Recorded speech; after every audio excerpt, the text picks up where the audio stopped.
104.9 XFM. You all right? This is Karl, producer of Ricky Gervais and Steve Merchant. They're not about today. Ricky's on holiday. Steve couldn't be bothered. So I'm left here with all the DATs. That's a digital audio tape of all the shows they've done since they've been here over the last, I don't know, year and a half or something.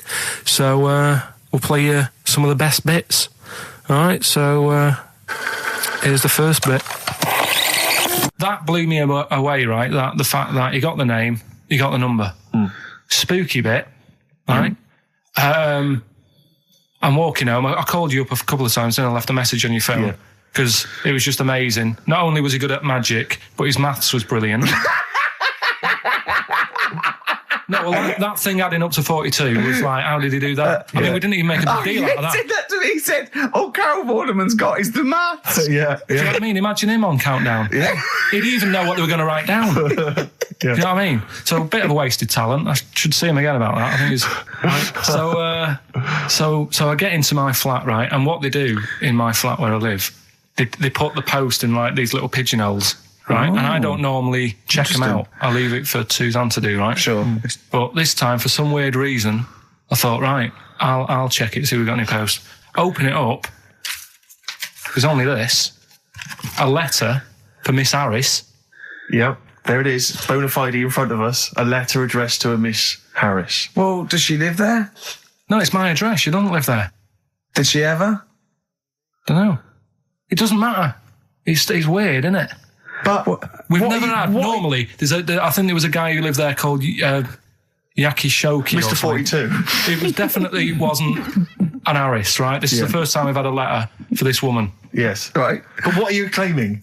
Because Derren Brown himself admits that it is not paranormal, it is not supernatural, it is a trick. It's a trick. Is it? But he would say that, wouldn't he? Hitler said that. Play a record. Well, can we open this? No! It's illegal! No, but I'm thinking if it's a birthday card for someone's like 42nd birthday. Right, you can't open that letter. Go and put it back, or you cannot open that letter. Why not? You can't open someone else's mail because you think Derren Brown's supernatural. What if we steamed it open and then resealed it? No one would know. It's only a letter. You can't.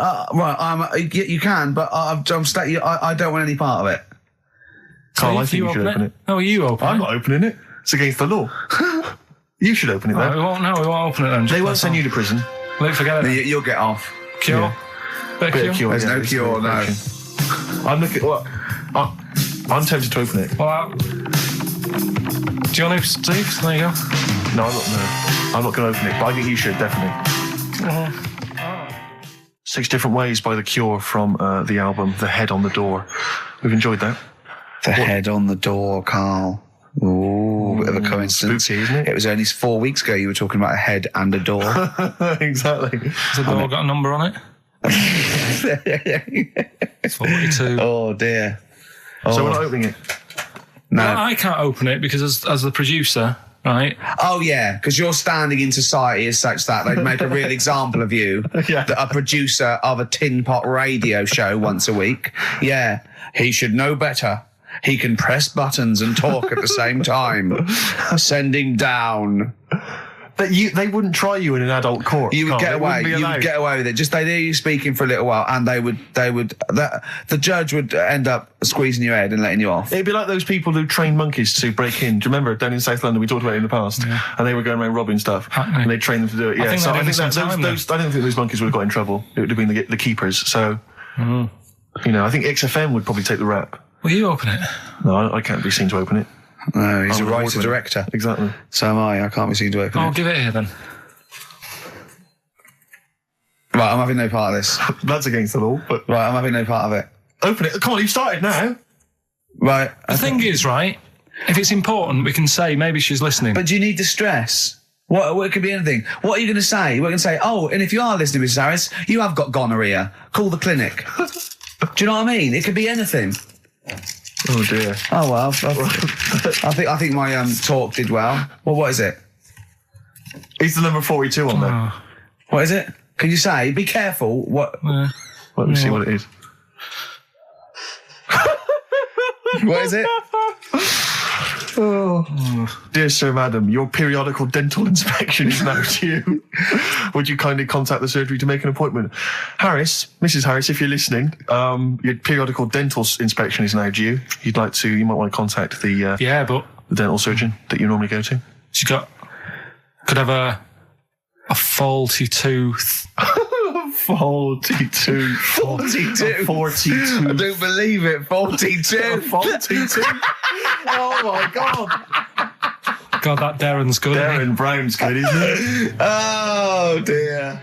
Ooh, those boys can rock there. That's the Guns with All Their Roses and Sweet Child of Mine. On XFM 104.9. I enjoyed that. Yeah. That was good. It rocks. I hope the audience was playing it loud like us. Yeah.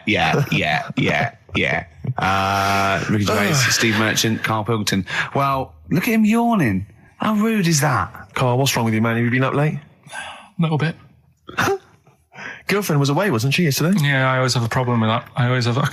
Because you don't go to bed, do you, early? Do you know what I mean? You sort of think... I just always find that thing that if, you're used to living with someone... Yeah. One of you will go, let's go to bed, then you'll go, all right.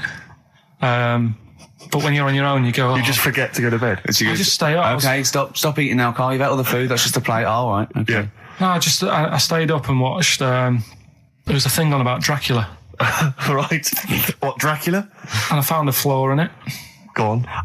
Not the fact that he's the living dead and and drinks blood to stay alive and he doesn't reflect and he can in turn into a mirrors. bat. Well, and you can go on. The mirror thing, you can't look in mirrors, can he?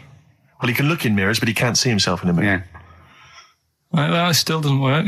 Go on. It doesn't work at all, Carl. It doesn't work at all. Go on. Well, centre parting's always really neat. His centre parting's always how does he do it if he can't look in the mirror? Blood on the floor or something it was called. Rubbish. I love the flaw in the Dracula film is that his centre parting's too neat. How did he do it without a mirror? Oh. Was it a documentary about Dracula? No, yeah, there was the real Dracula. Yeah, the real Dracula. It's just a film. It had blood on the floor or something. It was called. Yeah. It's rubbish. We had a little lunch yesterday, didn't we? We did indeed. That was a nightmare. Yeah. I hate going out with you two. I was explaining to Carl, right? I like to excite Carl's imagination, right? And if it involves chimps or monkeys, all the better. Brains he likes, parts of the body, deformity. I know where to, what buttons to push. And I told him about this thing. I don't know if any of you out there know about this, but there's an experiment they did in the 50s, a clinical psychology experiment where there's your two hemispheres of the brain, okay? They're joined by a thing called the corpus callosum, right? Which is just a little flap of skin, like a little scarlet lead that joins your two hemispheres. And what they did, they cut that in half, and they thought it was a cure for schizophrenia, but what it turned out to be, or epilepsy, I think, I can't remember, was that your two sides of your brains didn't function together. You couldn't get information. I was telling Carl all this thing, and one of the things I told him was that they did it on a monkey, and it fought itself over a nut. Like its right arm was connected, by its left lobe of the brain, and it was fighting over itself. And Carl went, instead of thinking this is amazing experiment, he went, would it have been happy if you'd given it two nuts? Yeah, I know. Well, you started off by explaining it. I remember you mentioned, because I was watching the two of you as you were describing it to me, you said, of course, one side of the brain deals with symbolism. And as you said the word symbolism, I noticed Carl drift away from looking at you, pick up his mobile phone and start pressing buttons randomly. And I thought it was the word symbolism that got him. And I noticed you took you just a moment longer. And I think the first thing you said was, when did I lose you? Yeah, I knew I'd lost him. It's extraordinary. And he doesn't even try to disguise it. I said nomenclature at one point as well. Right, yeah. And I knew I was dicey with death there. Yeah. But, but I told you tried to look it up, didn't you, on the web? You didn't find anything about it, did you? The spelling of it's, what is it again? What's the word? Corpus callosum. Yeah, so I couldn't do it. No, it's no point. Yeah. Don't bother. Give up. Don't bother. So if anyone knows any interesting facts about that but yours hasn't been cut in half, has it, Carl? That would again might explain something. I'll tell you what we will be talking about later. I don't know if you're sort of aware of them, Steve. Go on. Bonobos. Oh, I don't know much about bonobos. I told him about he was looking for stuff. I said put in bonobo. He was having no luck with chimp, and they're a form of chimpanzee, but they're even closer to us, evolutionarily speaking. They've got their social groups are more like ours. They're more intelligent, and he was loving it, weren't you? So is it human bonobo Carl? Is that how it works on the evolutionary ladder? Chimp Carl. Yeah. Yeah. Talking about him. So we're talking about bonobos. You're excited about that? That's coming up in Monkey News? No, I think it's a bit of a monkey bonus. All right, XFM 104.9, Ricky Gervais, Steve Merchant, Karl Pilkington, not here. It's the best of. You've been voting in all week, sending your emails. So here's the clips that you wanted. Another holiday? Well, it wasn't holiday. Well, it was. You had 5 days off work. Why isn't it holiday? You had 5 days not working for a living. You know how many days holiday gets a year now? 29. Oh, that's more than teachers, isn't it? It makes me sick. It makes me sick. Well, I know the kind of hours you work, Rick. It's mad. I mean, if you're not in work by midday, you're furious. No, but I mean, I'm always... 29's normal for the normal working person. Yeah, but, you know... And anyway, it wasn't a proper holiday. I went to see my mum and dad. It's nice to see them and everything, but it's not holiday, is it? Why? It's not going away. It's not getting on a plane, is it? Going away. Oh, is that definitely a holiday? What happened before 1950? I don't know. People used to go... Yeah, exactly. People used to go to Blackpool or Brighton. That was holiday. Yeah, but I didn't Where did you go? Went to Wales. There you go. Lovely holiday. Lovely holiday. Have a holiday in Wales. That's what they say, innit? Come to Wales and have a holiday. That's what they say, innit? So come to Wales and meet your parents. Come to Wales and have a lovely holiday. Right. Well, anyway, it was good and that. It's always good to see him. Right? Yeah. But week off work. Do you know? Like my mum likes gnomes and stuff. Yeah. Right. Of course she does. She's lived with one for 30 years. She said, get your dad to take us to this park where they've got 6-foot gnomes and stuff. Right. Have a walk about. Sounds like a nightmare. Yeah. It sounds like a living nightmare. Keep an eye on Carl. Yeah. So anyway, he stood still for 2 minutes. Someone bought him. No. You can't buy them and that. It's like a little exhibition thing. Yeah. Right? And it's part of a hall. Right, this big hall that you have to pay to get in, but we didn't want to see the hall. I just wanted to see the gnomes. Of course you did, yeah. So anyway, my dad says, yeah, well, we can get in there for free. Of course he did. Clever. Right? So we parked up on this little country lane, right? No one about. How much was it to go in? Like £2? About £3 each. Yeah. But he said, well, yeah, but if you don't have to pay, do you know what I mean? You enjoy it even more, don't you, when you're walking about and you think, I've got this £3 in my pocket, no one's having it. Yeah. Right? No, looking over sort of for a bloke with a peak hat saying, can I see your ticket, please? I wouldn't enjoy it more, no. Go on. Yeah, but you don't worry about it, do you? You got a bit of money now then, Rick. You've changed.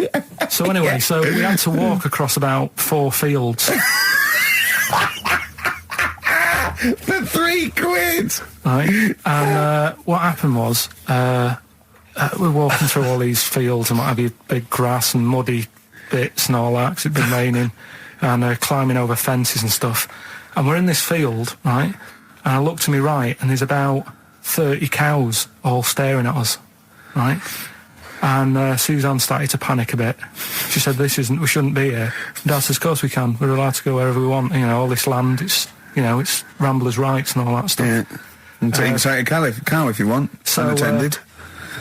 Serves him right for leaving him in the field unattended. I'm having one. Yeah. And keep us fed for a week. Anyway, these cows start surrounding us. Surrounding us. Oh, brilliant. Oh, no. Face off. And Suzanne's panicking, going, this isn't right. We're not going to make it to the fence in time. They're moving faster than us, and he started sort of running a bit. Wow. And it's like some kind of bovine West Side Story. A gang of cows coming at you. Don't worry about it and stuff. But my dad had to sort of stand there and wave a stick at him. Of course. And we got away, but Suzanne was having a bit of a sweat on. Got away. Saying, we could have got killed. Sure. And my dad saying, no, it never happens. And I just wondered if it does, if there's a risk of... Yeah, it is rare, but there's been a couple of cases of being trampled by cows. They're not aggressive. They sort of run through you. Well, they're aggressive if they've got a calf. They've got kids. What? You had kids with them. Kids, yeah. That's goats you're thinking of. Yeah. Maybe they were trying to sneak into the gnome thing, and they were worried that if too many people did it, and they thought some cows, we can just sneak in. They were cows, no one's expecting cows. And the cows were going, walk upright like you're a human. Don't walk upright. They thought you'd blow their cover. Yeah. Yeah, people have been killed by cows before. Yeah, that was like the highlight, and then... So when you arrived there, you were presumably covered in mud, looking like something that had just come from Glastonbury, staggering around this exhibition. It wasn't that bad. It was just like a woods, and it had like a funny sort of funeral, like a graveyard thing. Right. Yeah. With bodies sort of hanging out the ground and that, and we had these 6-foot gnomes. Right. And then we just set off again, walked back. But you sure this wasn't a dream? No, it was good. It was good. And called up Ricky. I said, right, are you about? Have a chat and that. So he said, I'll just come round. It's a nice day. Have a drink and what have you. So I got round there at about 6:30, right? Go up to his door, knock on his door, right? He stood there with his tackle out. Oh. Yeah, what did you make of that? What was wrong with that? What do you mean, what's wrong with that? Why were you looking at it? Why were you looking at it? I tried not to look at it. But again, you're always sort of attracted to it, aren't you? Kind of like... I've never been attracted to another man's tackle. I don't know what you mean. You can't help but have a little sly look. And especially when it's there. When you ring the bell, and I mean the one on the door, right? And that's hanging out. And does he dress to the left or the right? It was to the left, right? Yeah, it was left, yeah. Just popped it out of my shorts for him. Just popped him out of the shorts. Should have seen the state of him. Shorts on, no top, cigar. Looked like someone out of The Sopranos. It was a mess. Yeah. And then... we sat on the balcony drinking wine, didn't we? Did you pop it back in, or was it... Yeah, I popped it straight back in. I'd got the laugh. Sure. I'd got the laugh I wanted. Yeah. He walked in, he went, it's not that hot. Straight away, it's not that hot. Oh, brilliant. Then, was that knob news, or is there more? No, it's got more knob news. That's just a taster. Just a taster. Listen, let's play some adverts, let's play some great music, and maybe we should have some early knob news. Early knob news coming up. XFM. Yeah. You know, you just mentioned there about sort of no knickers and that. Is this going to be your Auntie Nora? No. Right. It's just, like the last flat that I lived in, I always had a good view across the road, and I could see, it was the hairy... There was the hairy Chinese not the hairy Chinese kid, he was just a Chinese kid, actually. Yeah. Running Because back. that's rare, isn't it? Hairy Chinese kids are very rare, isn't it? Yeah. There's only one official sighting, isn't there? In one of those shit little magazines that you buy. And there was the old woman who didn't move, she was just sat there reading a book all the time. Who we think possibly died and no one came round for weeks, But and now I've moved, right? And it was quiet for a bit. I always look at what view I'm getting, right? Looks across, and it was just sort of empty, sort of flats ready for people to move in and that, right? Anyway, people are in there now, right? And they've put all the furniture in, but I haven't put any curtains up. Oh. Right. So anyway, I'm sort of washing up, just having a look out the window. Yeah. Right. Girl sort of wandering about, knickers on. Right. With no knickers on? You mean naked? No knickers. Well, she had a bra on. Right, okay. But, she was probably looking for a knickers. So I thought, and I don't know how long I was looking. No. Right. But anyway, she looks across. Oh, God. I think she spotted me. Yeah. I think, oh, God. I felt really bad. Yeah. I said to Suzanne... Sorry, is this some sort of Peeping Tom confession? No idea. Well, he's not... That's the thing, though. Peepington. If I was peeping, she was peeping as well, because she was looking over. Works both ways, doesn't it? Yeah, but yeah, all she could see of you was your bald head. Yeah. No. And your hands moving as you were washing up. And some white-looking substance frothing up. Particularly stubborn stain on this glass. Yeah. Oh, God. Imagine that. Imagine if she looked across. I'm assuming your sink is lower than the window. But didn't she just cover up or something? Or she looked back and go, oh, you looking at my fanny? Well, the thing I did... What? I thought, just sort of drop me boxer short. Because I thought... Well, Suzanne said, what are you doing? What are you talking about? What are you talking about? No, just so they can see me cheeks of me. What are you talking about? No, because I thought, if she thinks I'm walking about in the nude as well, then we've both got something out of it. Carl! This sounds like a bad excuse in court. I know. So sorry, you were looking at a woman dancing around naked, right? So the only thing you could do was immediately drop your boxer shorts. So she looked across, saw you fully clothed, saw you took your boxer shorts. She wouldn't have done, because it's sort of just the top half and the sink's at a side angle, so I was sort of looking out. So she wouldn't have seen your trousers then anyway? No, she did. I moved in front of the window more. So you then made them... You actually climbed in front of them. I'm This is amazing! So you climbed in front of the window to show off It wasn't your naked lower half. Suzanne said, "What are you doing?" And I I said, bet she did. What are you looking at? I sent you in here to clean up. What are you doing? I'm just taking my trousers down, standing by the window. Why? Because there's a naked woman across the road. What do you think I'm doing, Suzanne? I'm exposing myself while looking at some free fame. leave it. What's up with you, Suzanne? Anyway, Wait a minute, can I just check?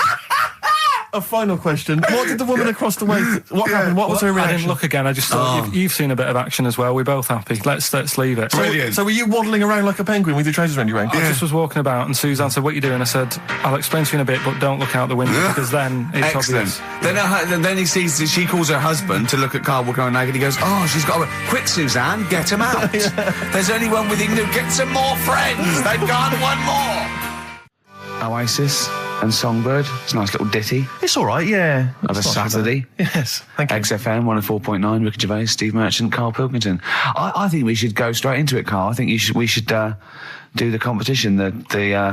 There's Karl in the corner. It seems a little premature. Do you reckon? Yeah, I Do you think reckon so. it's so good? Yeah, We should tease it out of them. Well, it's a big thing. It's just that I've got absolutely nothing to say. Sure. I haven't really... Well, I mean, like often I know you all have spoken to Karl in the week. This week, for some reason, I've been speaking to him. Oh, right. I spoke briefly to him about Michael Jackson and the documentary. Yeah. Now, of course, I thought that was extraordinary. Amazing, and I asked amazing Karl's piece of opinion. work. Yeah. And he didn't mention to me the fact that Michael Jackson likes to climb up in trees. No. He didn't mention anything about his bizarre relationship with children. He didn't mention anything about his obsessive billionaire spending sprees. Right. He didn't mention anything about the mannequins he has in his thing, or the fact that he drives around his sort of 7 hotel suites in Las Vegas in a little kind of old people's scooter. The only thing of note for Karl was he said to me, "Did you notice how big his hands are?" I'll tell you what, though. I did. What? How are you looking at... The man's got, like, a face that he's had reconstructed. Well, I can't seem to say that. It's libelous. Yeah, But, he hasn't. He's got an odd He's had two nose face. jobs. Yeah. And you're looking at his hands. But I think it's because you look at him and he looks a bit like...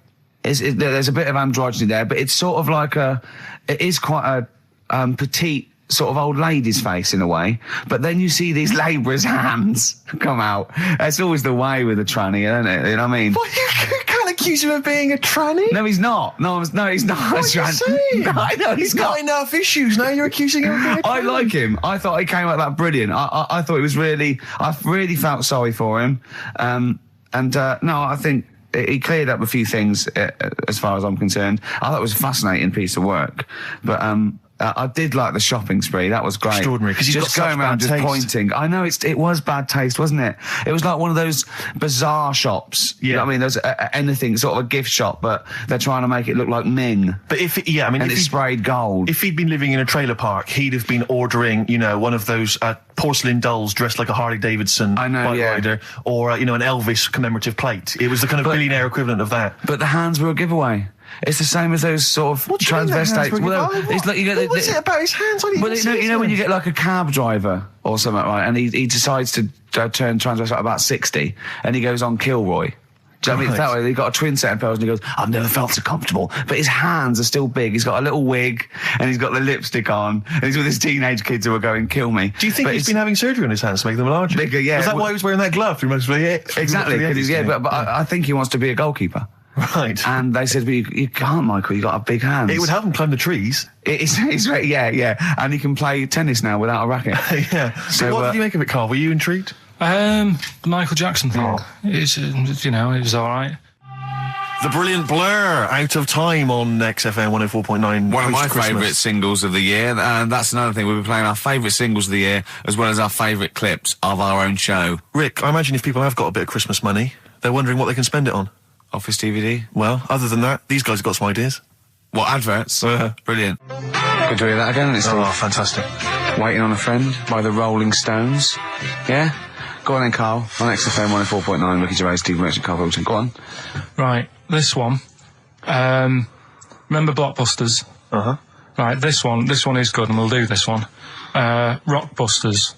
And remember how Bob Holness used to give you a letter? Yeah. And it'd give you a question, and the answer to that question is that letter. Yes. Right, well, it works like that. So if I said to you, we'll test it out on you, Steve, right? Right, welcome to the show and that. Hello. Let's play, right? And I say, right, your first one is W. And the cryptic clue, because it's done like crosswords. Okay. So not quite like Blockbusters. Well, this young man prepared for his death. And it's a W, so the answer. And it's not always going to be like our sort of music, it can be any sort of music that's out there. So the W is the name of the answer. I understand that, but is the answer always the band name, or is it? Yeah. It's always the band name, is it, or the artist? Yeah. And so would the W be the surname, or would you have both the initials if it was someone's name? Would Elvis Presley be EP? Don't get annoyed, Carl. These are questions that I knew would be asked. I know because you tested it on me. So you've got to tell them. We need to know point. the rules. If it was Elvis, I'd probably do E. No. Give him the answer. Give him the answer. Did you hear the clue? No, give me the clue again then. So the letter is It W. is a cryptic clue, and the clue's fine. Listen, and the clue is, this young man prepared for his death. This young man prepared for his death. Yeah. This young man prepared for his death. And it's a W, and it's his first name. That's what he needs to know. That's the, Yeah, but I don't... Well, shouldn't we have the initials? Wouldn't that make it easier? I mean, yeah, but they didn't do that on Blockbusters, it just had one letter. They did if it was a... The gold one, they often had us for 3 or 4. Did they? Letters, yeah. But it was normally just one word. It wouldn't have been a name or something. Alright then. W-Y. W-Y. Will Young. Excellent. I Right, didn't understand it. What was this the young Will man... prepared for this young man. So he's sort of mixed sort of cryptic. Yeah. But I mean, you know, that's a good effort. That's better than usual. No, that is better than It's not usual. bad, is it? So do you want to play? Let's play Rockbusters. Yeah, Rockbusters. Alright. Sam, Hello. is it sounding alright today? It is. It's just about. Right, cheers. That is worse. Right, then. Yeah. And so we've got Sam on the line. Who else have we got there? So we've got Tim as well, haven't we? Hello. Alright, Tim. Tim and Sam. Right, You sound quite similar, lads. Could one of you affect an accent or something? Which one's Tim? Yeah, it's me. Okay, which one's Sam? It's Sam. That's slightly deeper. Slightly deeper. Sam, yeah. And they're not against the clock anyway, are they? So it doesn't really matter. I suppose not. So I think Steve just wanted a bit of variety. Okay. You understand the rule, lads? Could you explain them to us? Right, play it. Okay. Hang on, wait. Well, let me explain, because I mean, life is too short. Now, Carl's going to read out, say 3 clues, yeah, and just shout your own name and answer it, or shout the answer. Shout your own name, then the answer if you know it. And it's the person who gets the most right. Okay. Is that all right? Yeah. So, Here we go then. okay then. So Shouldn't it be the first to 3? Well, yeah, but then he hasn't got. I've got enough. It's fine. He's got enough clues for that. Right then, here we go. Welcome to the show. Oh God. Right. The first initials ST. Right. Is that right? ST. Well, I don't know. We don't know, do we? How do we know? Here we go. ST, and the cryptic clue is better than the average homeless person. Okay? Sorry, I think... Is that a band? Yeah. Is it an old band? Yeah. I think that's one word. All right, then S. It's an old 70s band. Better than the average homeless person. Tim? Go on. Supertramp. Yes. Supertramp it is. Yeah. Well done. 1 point to I have no you, idea Tim. why that's right, by the way. You don't know. You don't understand why it's right. He's a super tramp. Oh, right. Better than the average homeless cryptic, person. yeah. Yeah, cryptic. Yeah. Okay, second one. Come on, Sam. You got. That's actually quite good for Carl. Trust me, Tim. I mean, take that as a good clue. Because, yeah, okay. We won't do this again. Wait, 1-0 to Right, here we Tim. go. Right. F. The letter is F. That's the next one we're moving on to. And the cryptic clue is: the little girl is hungry. What shall we do? The S or F? I've got it. F. Ready. Sam. Peter. Yes, 1-1. Feed her. He's pulled out of the Feed her. Yeah. Feed her. Okay. Yeah. So that's 1 each. So this is the decider, isn't it? Wait a minute, ITV are on the phone. Well, you said first to 3, so no, it's not, is it? That's what I said. Just do the 3 clues and who gets the most. Okay. Well, we can do that now.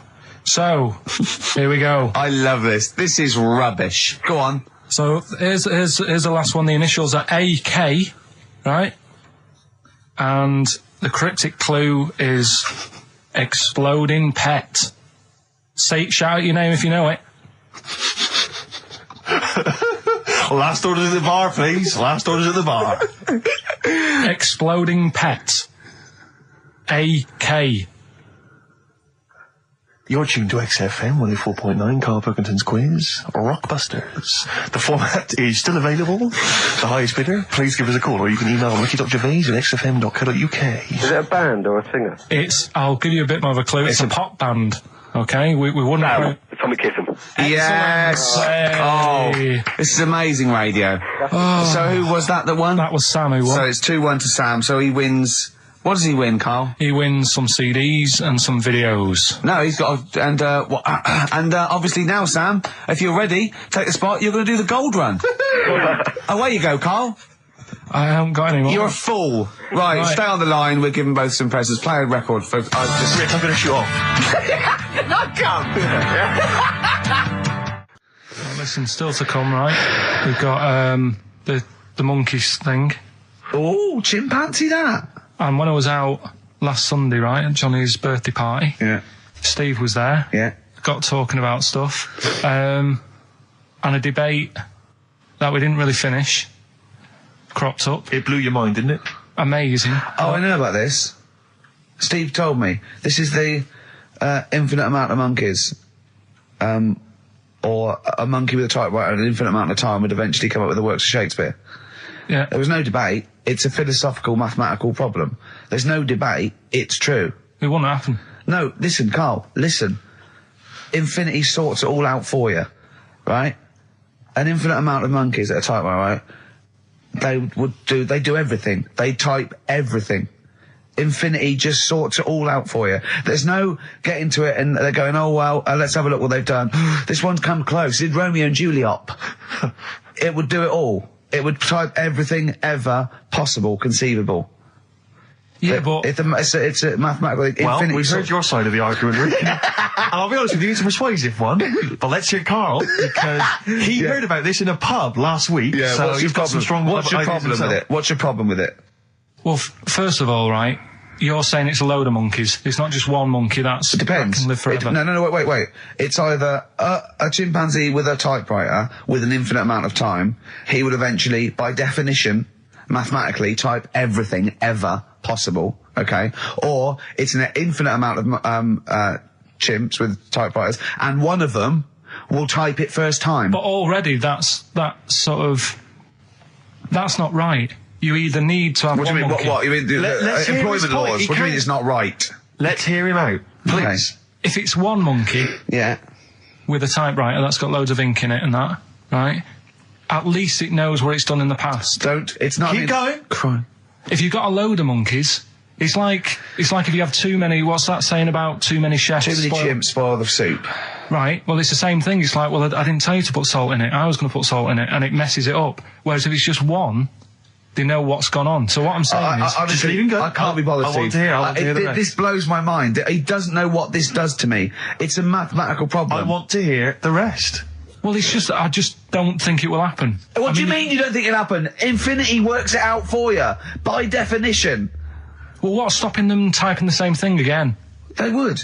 In fact, the problem should be, if you had an infinite amount of time, that it would type... It works for Shakespeare an infinite amount of times and everything else an infinite amount of times. But, you know, that's not as...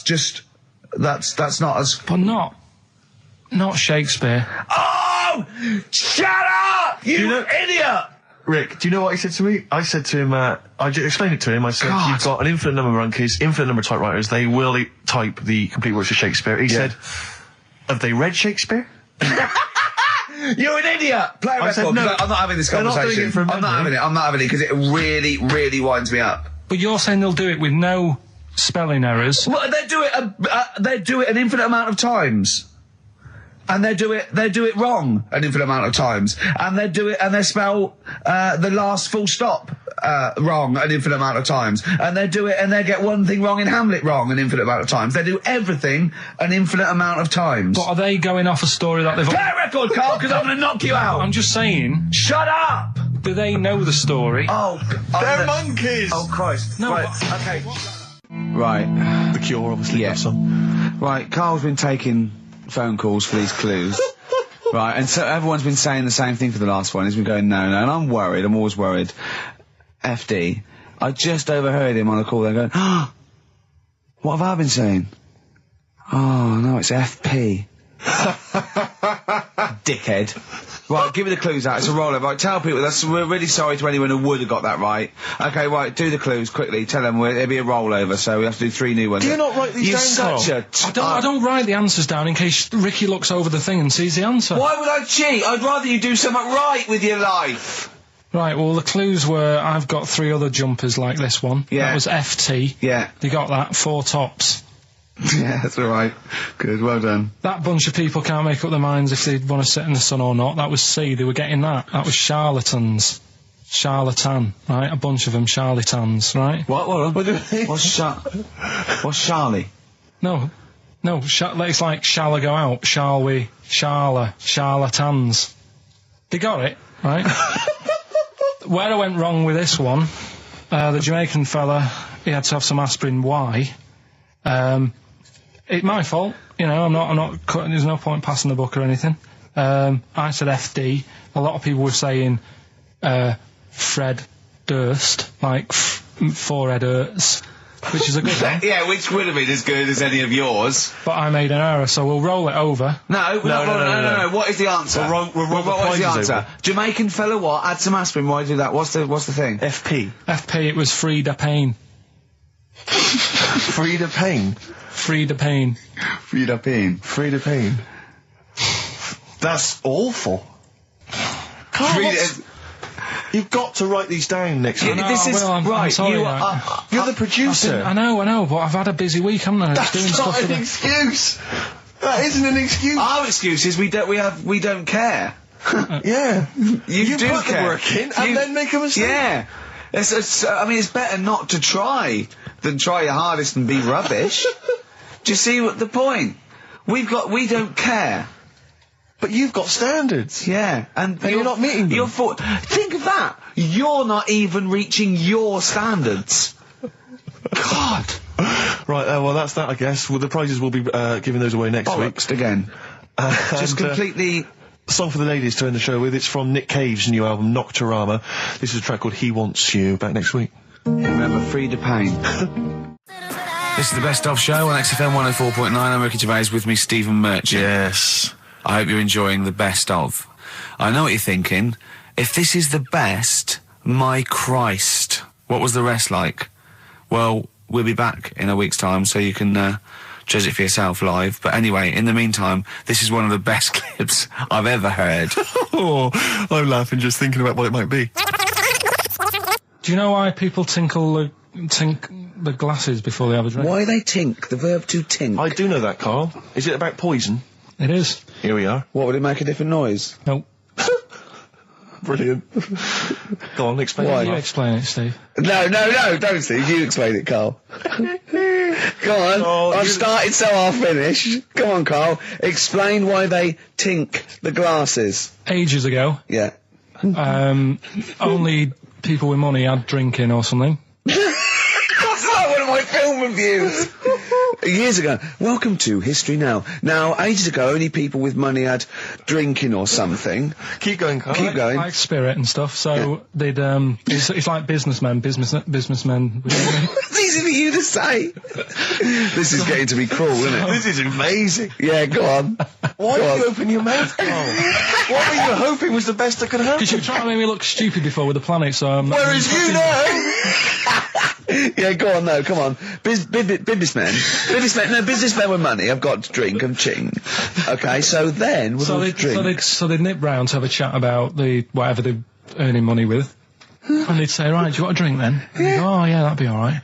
So rather than like just pouring it out of a bottle into a glass and saying, there you go, it could be going, hang on a minute, it could be poisoning me ear and trying to like nip my business idea. Yeah. So what they'd do, it sort of pour a bit of his drink into the other person's glass, and you get that tink noise, and that's like cheers, you know.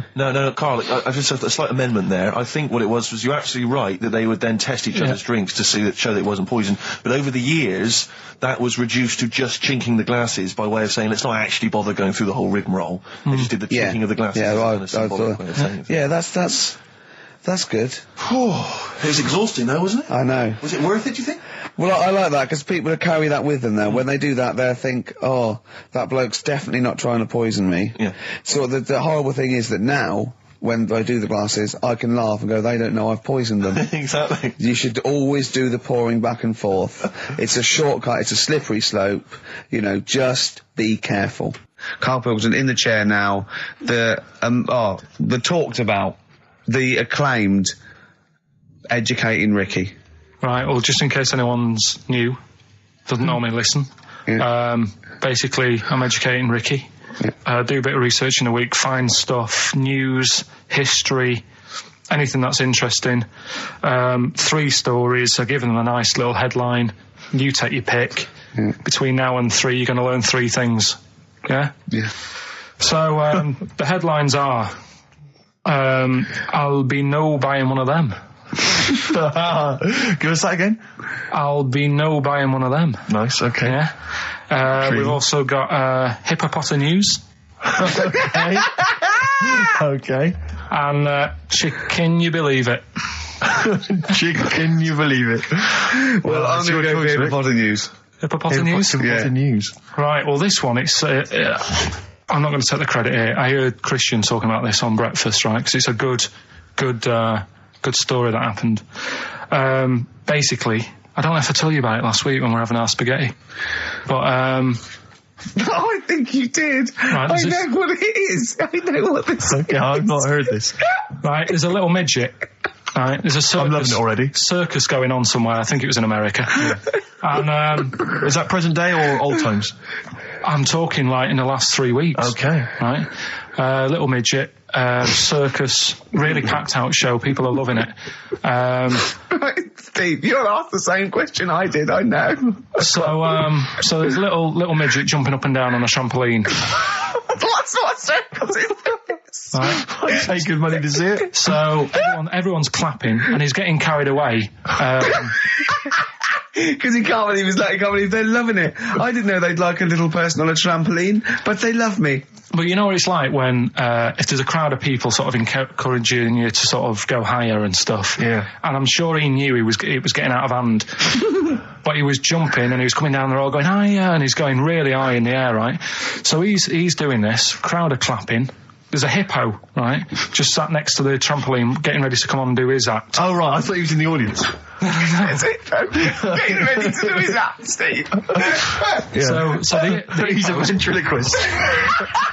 What do you mean he's sitting by the trampoline waiting to do his act? Because why does he sit in the dressing room and they go, 5 minutes, Mr. Mus, 5 minutes, Mr. Mus. So anyway, right, so the hippo's there. He's getting annoyed, is he? Because the midget's he's going, how can I follow this? This is really annoying. They're going to be, no. So he's thinking, he's already done the trampoline, my pogo stick act is never going to work. Yeah, go on. So there's a hippo waiting. It's a great story, and I just know he embellishes it or it gets slightly wrong. Go on. So there's a midget jumping up and down. The hippo's getting annoyed. The crowd are going mad. The midget's loving it. Can't believe his luck. Although you think he probably knows he's dicing with danger. Yeah. So next thing you know, they're all saying higher. He gives it one big, heavy sort of landing on the trampoline. Goes really high, but goes off at a funny angle. Oh, hypotenuse. Okay. Yeah. And sort of flies up. Hypotenuse! Hypotenuse! Sure. Flies off at a funny angle. Ooh, Hippo's there, swallows him whole. Crowd are clapping, thinking that's why the hippo was waiting there. Rubbish. Rubbish. It's not rubbish, though. But no, maybe there was an accident in a circus with a midget and a hippo, but at no point was this hippo waiting to go on, going, come on. The midget flew off at hypotenuse and landed in the hippo's mouth and was swallowed whole. This is what you embellish it. That is great. And I have to say, though, Rick, when I heard midget, trampoline, hippopotamus, I was thinking accident waiting to happen. Yeah. So...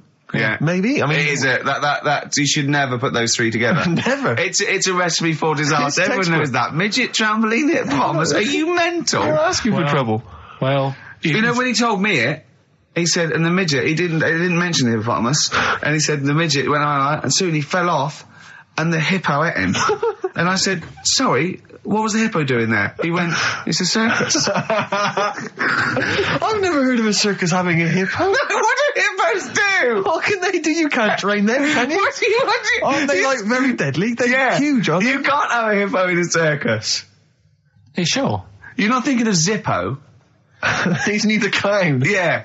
And it wasn't some sort of where Zippo was eating a midget and it's some sort of horrible sexual act. No, it was definitely. I heard it on breakfast, right? Oh, okay, sorry. No, it's definitely fact. Yeah, okay, right, okay, good. Carl's found love on the street before, haven't you?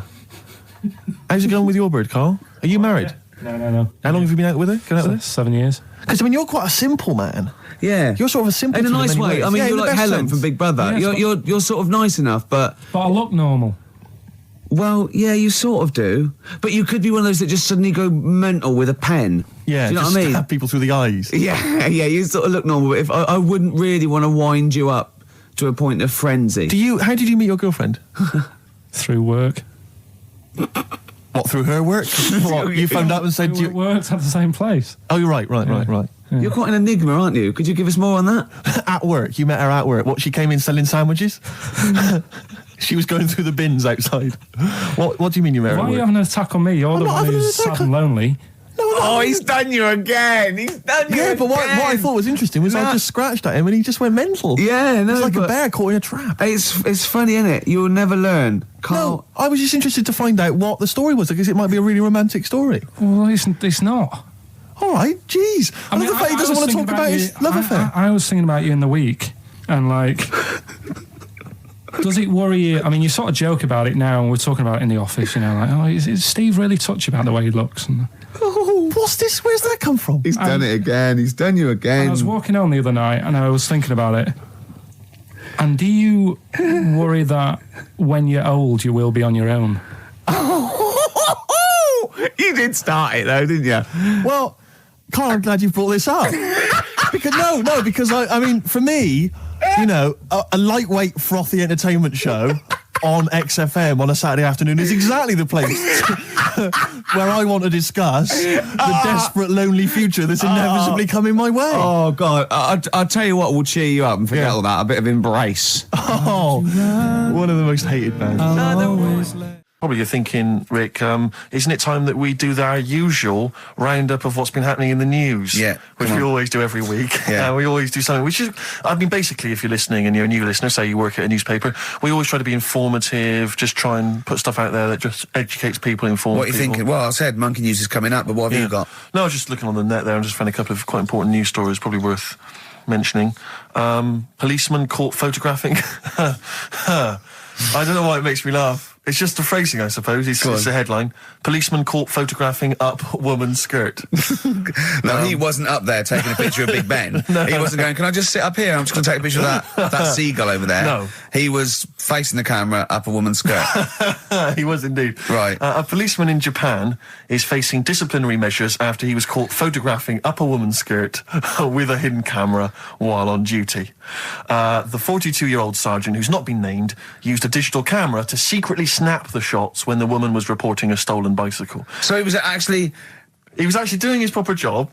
He'd obviously thought to himself, I'll bring him a digital camera today. On the off chance a beautiful woman comes in to report a crime or robbery, I'll have it ready, I'll have it positioned, you know, in such a way. But this is interesting. This is how he got caught.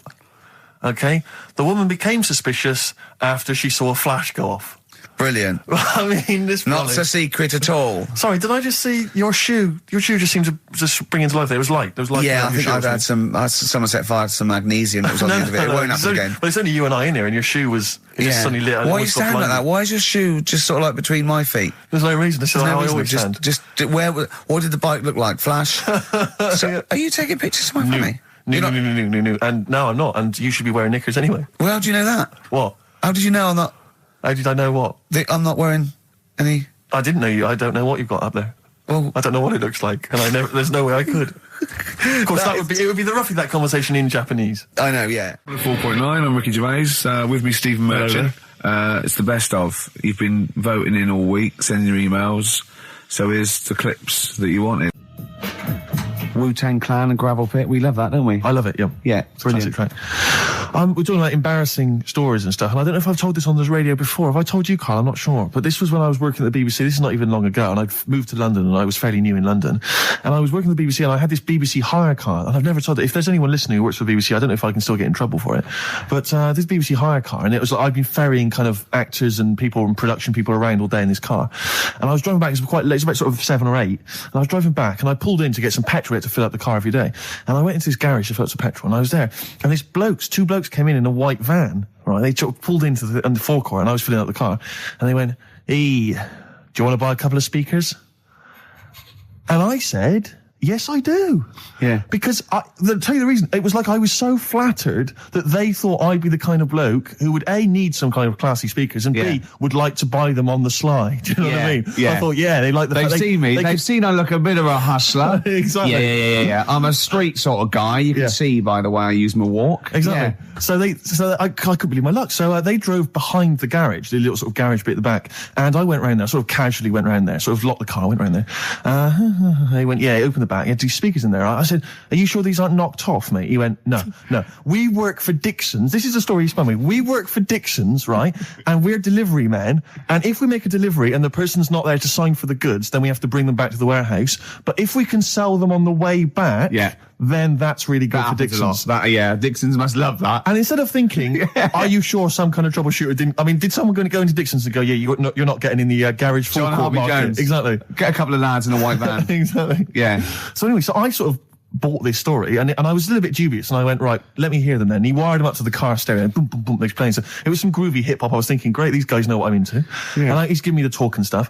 And I said, I'm a bit worried these are knocked off. He went, no, listen, we got a bloke at Dixon's who can confirm this is fine, right? Phone him up, use my mobile, right? And quote this reference number, right? So I phone out, they go, and I goes, I go, hi, some guys here in the garage forecourt trying to sell me some speakers. Just wanted to check. He went, it's fine. I went, should I just read the reference number or whatever? He went, if you want. And X14, and I'm like, yes, fine. Yeah. Okay. You know what that was, don't you? That was actually Mr. Dixon himself. Exactly. Yeah. Exactly. So I'm thinking, well, they sound great. They're giving me for a knockdown price. I'd say they were like 400 quid. They were like 200 quid or something. It was a good bargain. I was in the market for some speakers as well. Yeah. So while they were loading it's them all kosher. I phoned Dixon. Exactly. I phoned Dixon. That's fine. Yeah.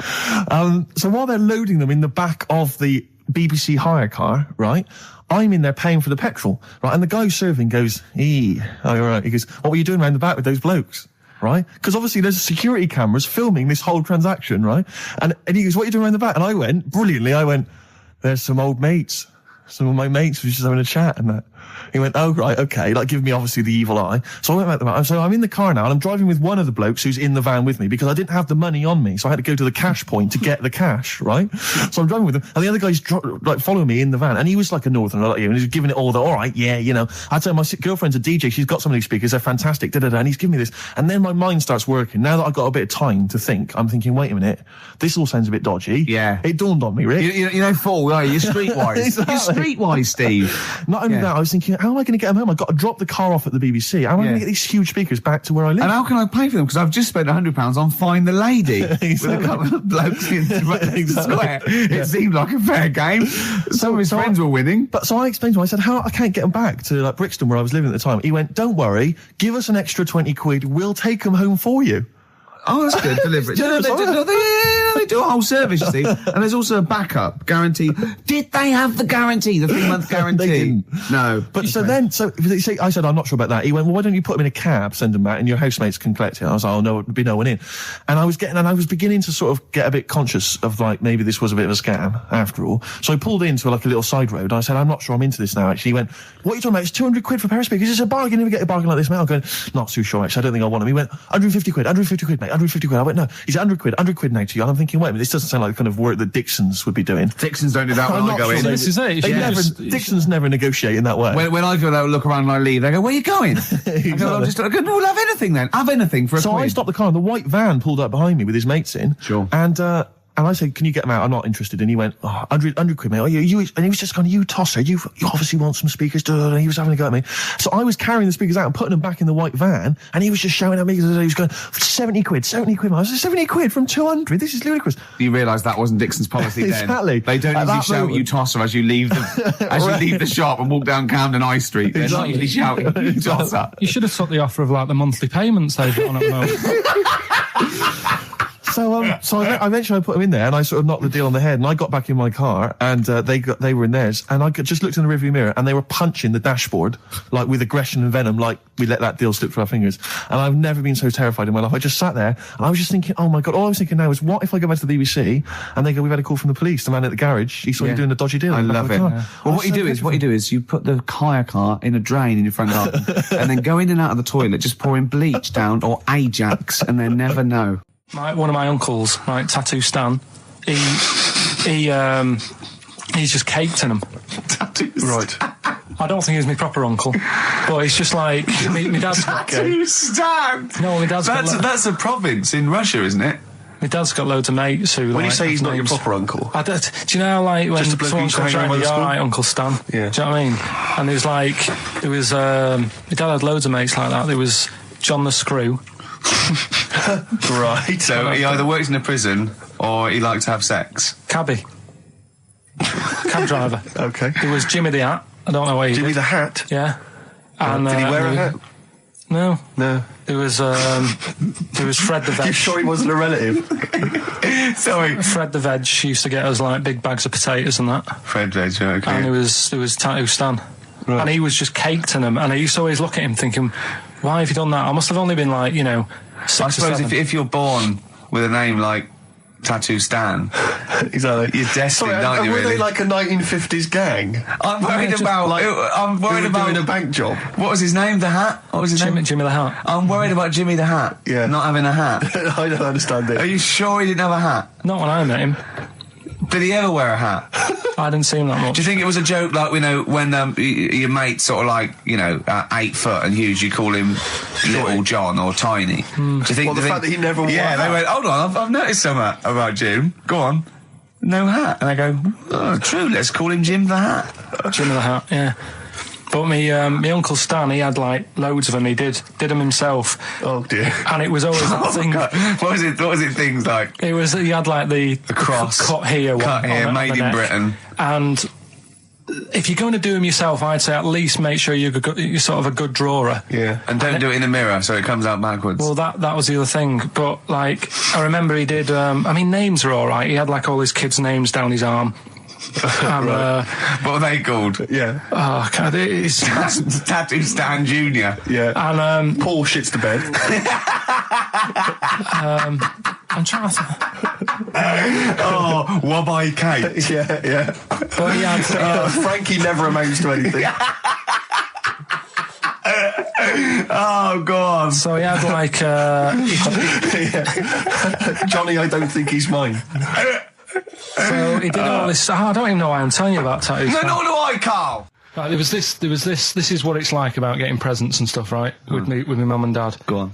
My mate Colin, right? Colin Makin? No, Colin Bailey. Oh, right? yeah. He had a little Sinclair Spectrum, right? Yeah. Computer, Yeah. which was like the thing to have at that time, right? Yeah. You used to always go round to his house. The deal was Not the one you had to play through the window because you weren't allowed. no, that's another lad. Oh, right? yeah. This is a different lad, and the deal was he came to our house and my mum gave him a pie, and then I'd go round to his and I'd stay there for a few hours playing, Hungry Horace and stuff like that on it.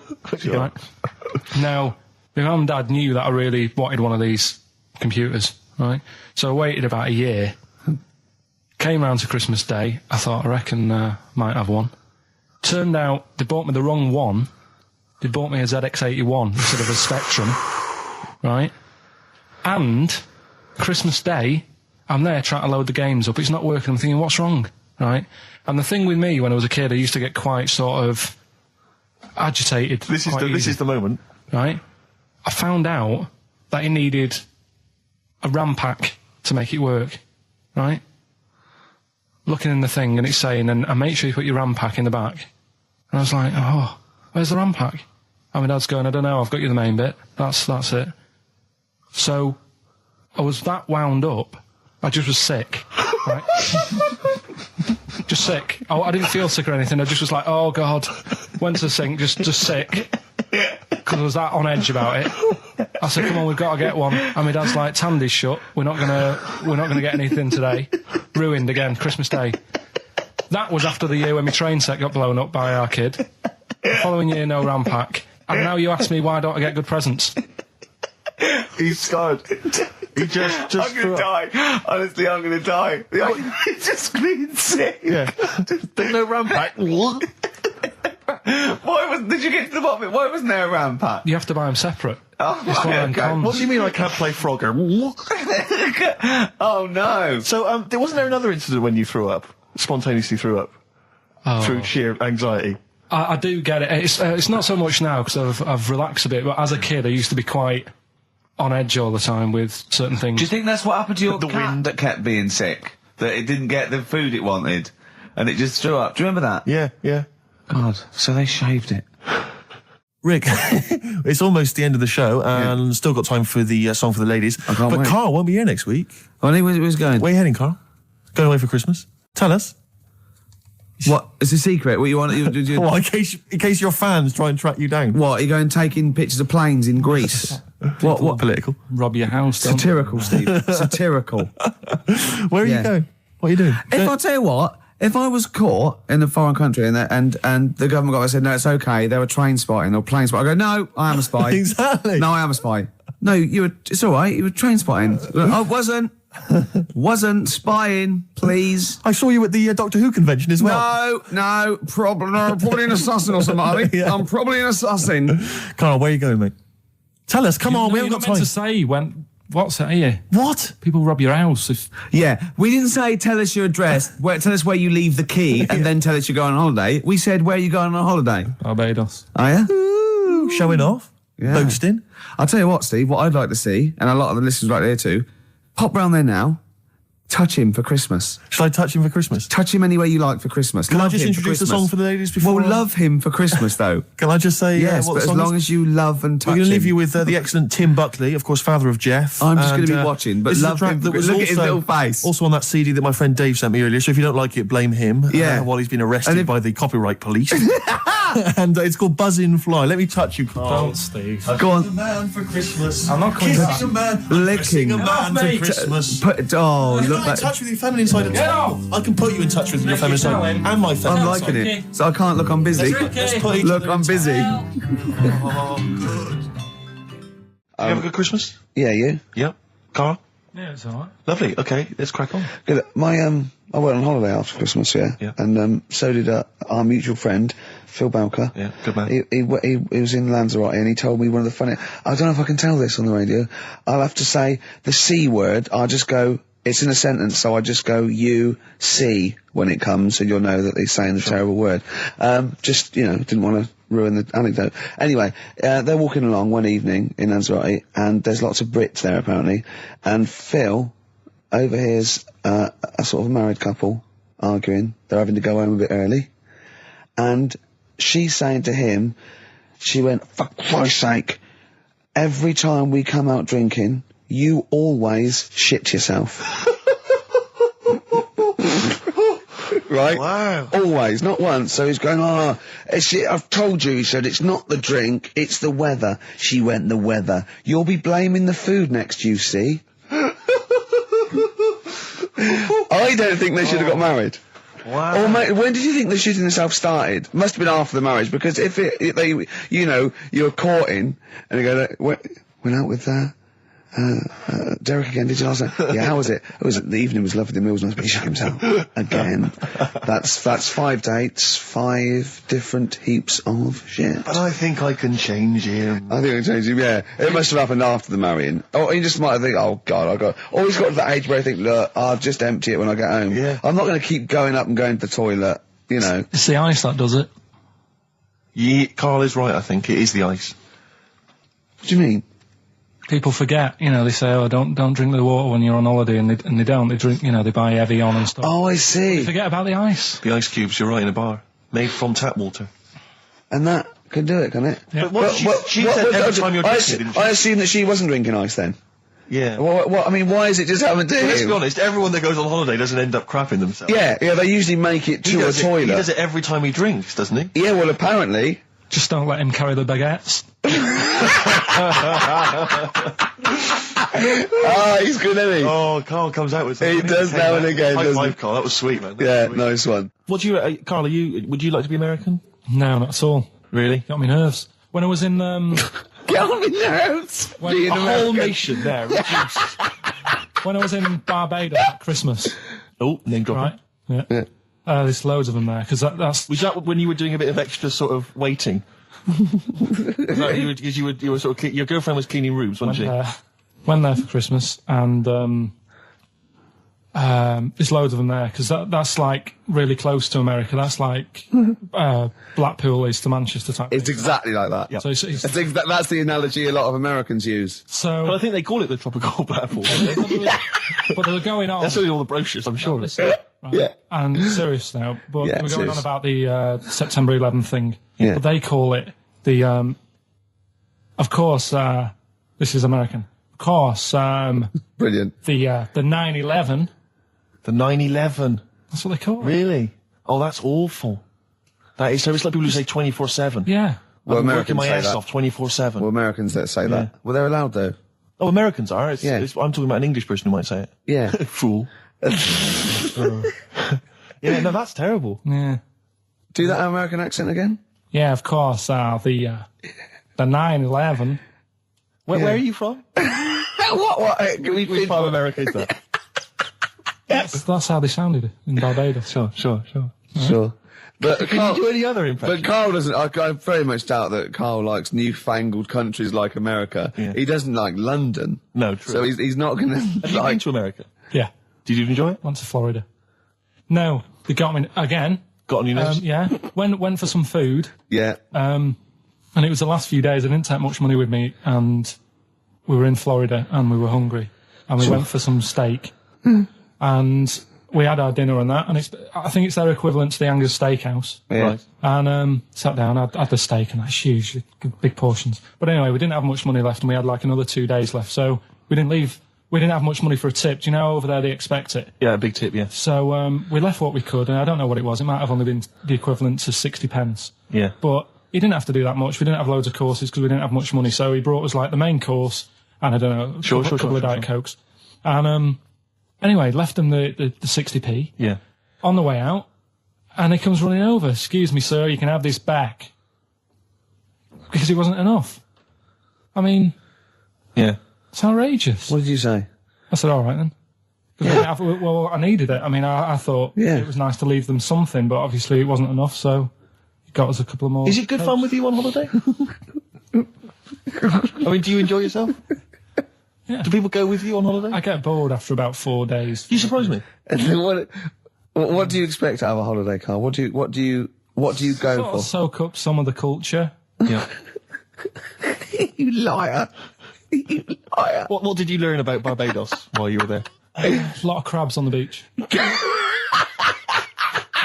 I just imagine him sitting there with his knotted hanky on his head. As weeks go on, I feel like We're learning from each I'm other. learning more now than I did when I was at school. And can I just clarify? Yeah. You weren't raised as an experiment and you've escaped from a laboratory. You had regular upbringing in Manchester and that. Yeah, I didn't go to school much because my mum and dad had a caravan. Right. And No need, is there? No need when you've got that sort of fun at home. I used to just go away for weeks. Really? Yeah. Is that true? Yeah, honestly. Where'd you used to go? Port Maddock. But And so you didn't go to school much? No, I did, but not as much as everyone else. yeah. How many holidays were your parents having? Oh, What loads. was their income that they could... No, my dad used to work nights, and he used to travel back, because to Manchester from Wales, it wasn't that far. And he Manchester to Wales? He used to do 4 on and 4 off, so me and my mum were like loving it. But what Port Meredith? Port Maddock. Port Just Maddock, down the road from Port Merion, where they filmed The Prisoner. right? Oh, so that's cleared up for me. Location-wise. So what did you do then? You were in this little 2-berth caravan on the back of a Cortina estate. Right. Well, what was it? What was the car? I want the. What was Granada, full Granada. it? Ford Granada. What we talking? 1980. Yeah, 82, 83, 80, right. 84, 85. Okay. Oh, jeez. And you in the car down there, Park up. Yeah. What was it? What was Port Meredith? Port Maddock. Port Maddock. Remember Ruth? It's just, Oh, yeah. it's just a holiday camp Yeah. and at an arcade and a beach. I was loving it. Yeah. But, so of the 52 weeks of the year, let's assume, I don't know how many weeks you take off normally for holidays anyway. Let's just say, I don't know, you go to school 45 weeks of the year maybe? Generally, most kids? No. Bit less. Bit less than About that? 42. How many weeks would you say you actually spent in school? Well, how many weeks do you have off for summer? Well, we'll work that out. That's what About I mean. 6 off for summer, about 3 for Easter, about 3 for Christmas. Put it this way, I'm surprised I'm not Welsh, to be honest. Right. So there was there more than was in Manchester. Did the school authority not come and check you out? No, they didn't. Didn't get Manchester, I suppose they didn't care, do they? Not really. Yeah. They're lucky you turned up at all. What did you just turn up for the last day when you could take in your best toy? Did you know that when you could take in any game? Just play with everyone else's. Why, I break my stuff. Sure. Yeah. Yeah. No, that's a good Well, this point. answers a lot. This does answer a lot. The fact that you spent most of your time on the beach as a kid. Teachers were no good at my school. We were talking about it yesterday. About So you were teaching them a lesson by going off for the summer. Yeah. Anyway. And did you go to university? No. No. Did you go to sixth form or college? No. When did you leave school? When I was about 15. Right. What, you just went on holiday and didn't come back? I just got a job early, didn't I? Where was it? Port Maddock? Getting there. No, I was a printer. BM Print in Trafford Park. Well, that's great. That's a little interview there. Yeah, little next, there. I'll be interviewing Steve Merchant. What are we playing next? Bit of elbow. Oh, this is fantastic. This is Elbow. Bread. Make It With You. Great track, isn't it? It is a good track. You can't argue with that. I think Bread defy slightly my test, don't they? The ladies and gentlemen, please welcome to the stage. Because Bread is a pretty awful name, and yet obviously they were very successful. Oh, they're pretty big. I think they. You're not confusing it with the sitcom. I'm afraid with I often Joey. do. I always associate Right. the two, and that's never a good thing. Yeah. Game's getting hard because someone's dealing you a losing card. Was that recorded by Bread? I think so. The cast of, yeah, I think so. Yeah. Right. Win it. So the game's going. Yeah, something like that. Yeah. Bread. Bread. I bet you love. Look at his face lighting up. Did you like Bread? You tell him an Aesop fable, he's not interested. You sing the theme to Bread. Yeah, little manx like the scally sort of Scouse Yeah, sort but of ways. Manx don't like the Scousers. Why not? Why can't they live Just don't. together? Why can't they all live together? I tried, and then when I went to where's that place? They have flies the size of. You can't get them in a matchbox. Well, most newsagents don't put flies in matchboxes. What do you mean you can't get in a matchbox? You mean buy them at a tobacconist's? No. I remember being there and thinking, God, the flies are big here. What? I can't remember, but anyway, there was a Scouse bloke there. What, a country? Or Yeah, abroad. Right, okay. Flies are massive. And there was a Scouse bloke there, and I was quite happy to let things, we don't get on, but I was like, I'm on holiday, we're in the same town, let's get on. Yeah. And he couldn't stand me. Name was Alan. I think he lives in London now. Couldn't be doing with him.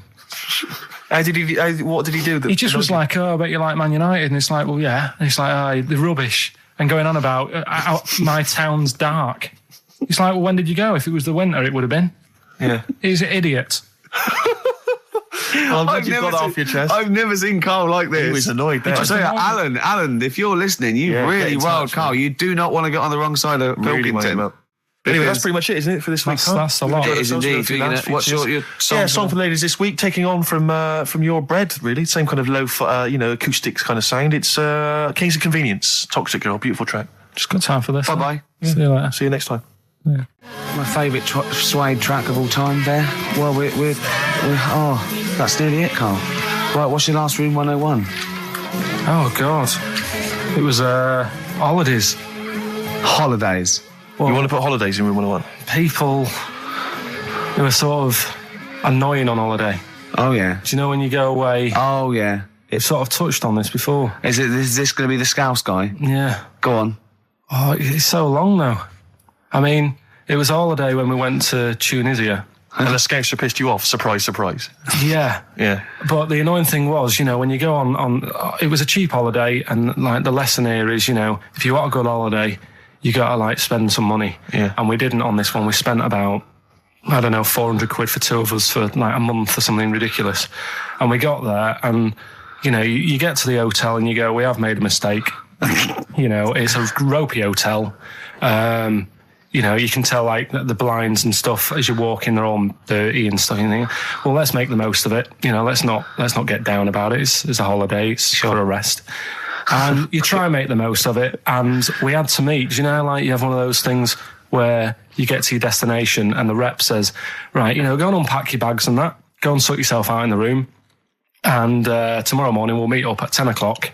And I'll go through, you know, the best sort of place to go for camel rides and, you know, the best deals I can get you. That sort of thing. Can anyone here walk like an Egyptian? So she says, right, tomorrow morning, meet 10 o'clock in the discotheque. So we get up and we have breakfast, and it wasn't a good breakfast. The kitchen was, like, bit horrible. The food wasn't good. And it was run by sort of midgets. What do you mean it was run? Not there's anything wrong with that. There was little fellas running around, and the annoying thing was one of them sort of started to fancy my girlfriend. How did he manifest his affection? No, you're not saying there's anything wrong with midgets, though, are you? Just saying it was strange that there was. Yeah, but even midgets shouldn't be cutting in on Karl Pilkington's territory. I know. But it's also that thing of, you know, they've got little fingers, and it's sort of ruined. I'm so sorry. No, I'm not. It is a bit of a phobia of mine. Okay. Do you know what I mean? They are nice people and that. Sure. Oh, God. But the annoying thing is... So what was he doing then? How did he... I don't understand how he was chatting up your girlfriend. Was he crawling under the table so you couldn't see? He just kept... Whispering to her from underneath there. Stop it. Just you know... Wait, I don't want to get a complaint on our last show. There's not many midgets. What's going to happen? Can we just finish this and start up again in a couple of months? Oh, yeah. So if you want to know more about the midget theme restaurants, then we'll talk you in 3 months. Yeah. It's just... No, that's fair enough, actually. Oh, yeah, no, right, sorry Karl. about That's this. your producer's Listen, head on. we'll see you in about a really... it's been a pleasure, truly, and thank you for everyone that wrote I've got you letters. Have you really? I've got you both a present, right? Oh. I got Ricky, do you know, like we've done fables and Yeah. stuff? Right? Yeah. This is like Mr. Ben. Oh. This is brilliant. Yeah. Right, and it's like little fables that Mr. Ben goes on. Oh, fantastic. So I want you to learn something from that for when you come back. Okay, brilliant. That's lovely, I'll tell you Karl. one of the stories I read this morning. It's brilliant. In fact, when you've done with it, give it me. Yeah. Because I haven't finished reading that. Okay, thank you, Karl. And for Steve, a little chat-up lines. A little book of chat-up lines. That's fantastic. That's great, Karl. Well, we'll see you in 3 months. But carry on emailing Karl. Cherish Karl Pilkington. He sits in a little room by himself, so keep him in touch. And we'll see you in August. We're going to leave you with something that we all love. This is There Is a Light That Never Goes Out by the Smiths. Very apt, I think. Goodbye. See you later. Yeah, but anyway, he'll be back shortly, I'm sure. He phoned me. His dad's ill. His dad's in hospital, so Karl went back to sort of look after his mum. And he was so sweet. He said, I'm back here just driving my mum around. He said it so unbegrudgingly. He just went, it's like old times. And I said, sorry to hear that. And he went, that's all right, yeah. I think it's going to be fine. And I said, how was your holiday? He went, yeah, it was good. Except it were a nudist beach, so he didn't tell me. Of course it was. I went, what do you mean? He went, well... sitting on the... I don't know why they have to do it. I don't know why they have to do it. Why do they have to do it? He went, Suzanne said they think there's nothing wrong with it, like being a transvestite. Right? I went, I love the fact that your girlfriend has to tell you what's wrong and right in the world. And he went, well, we're walking along the beach, fella coming towards us with knob out. I went, oh, what's going on here? Right? And he said, and because it wasn't all nude, he's walking round, he's stark naked, and he wants the freedom of that, but he's got a big rucksack on his back with his clothes on, just to get changed. He went, so what's the point in that? Right? And I went, he should just carried a book. He went, what, and covered it up when he went, oh yeah, good idea. See? He went, but I wasn't happy. He says, and that was the first day, so we didn't go there again. I can just imagine his little face. Yeah, just going, all right, gobsmacked. That's out, that's out. What's that doing out? Why has he got his out? I imagine Karl sort of dressed in a suit, in a sort of safari suit, done right up with a cravat. I'm not undressing. I don't want people seeing the flesh. That's for you, love, and no one else. But I love the fact that it's girl goes, Karl, they don't think there's anything wrong with it. They're just happy that way. and he in his own mind just goes, like being a transvestite. He knows there's nothing wrong with that. I'm always a little bit suspect about people who like walking around nude. I think you meant transvestite. No, nudists. What? Hold on. Can you be a naked transvestite? What are you then? Yeah, I suppose you're a... When Eddie Izzard's naked, is he a naked transvestite? That's an interesting metaphysical question. Yeah. Yeah. on XFM 104.9. If you know the answer to that metaphysical question, or indeed any of the famous ones, if a tree falls in a forest and no one hears it, has it fallen over?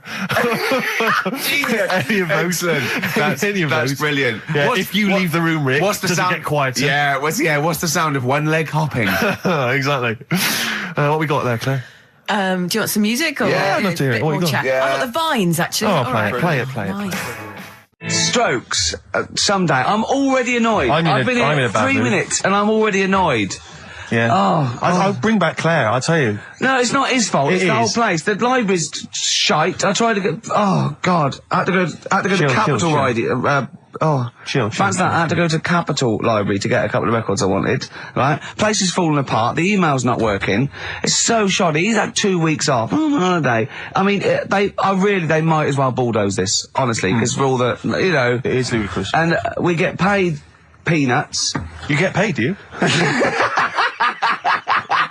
Oh, and it really annoys me to have to fight. Oh, anyway. Anyway, just calm down. 104.9, I'm Ricky Gervais, with me Steve Merchant and Karl Pilkington. Karl, you're back. All right. How was it? What, the holiday? Yeah. Well, it wasn't all fun, was it? Because my dad was in hospital. Oh, but he wasn't during the holiday. Not during the holiday, though, was he? You came back from holiday and then found that out, didn't you? Yeah, but it happened when I was on holiday. Did you know that, though, when you're on holiday? No, because I didn't take my phone with me. Well, that's the our weird question. thing is, Yeah. I got a feeling when I was sat there, because it normally happens. It wasn't the nudie speech, was it? When I first went away, You saw that old fellow with his packet out. when I went to Ibiza, right, I had a feeling, and I called home. My dad had punctured a lung.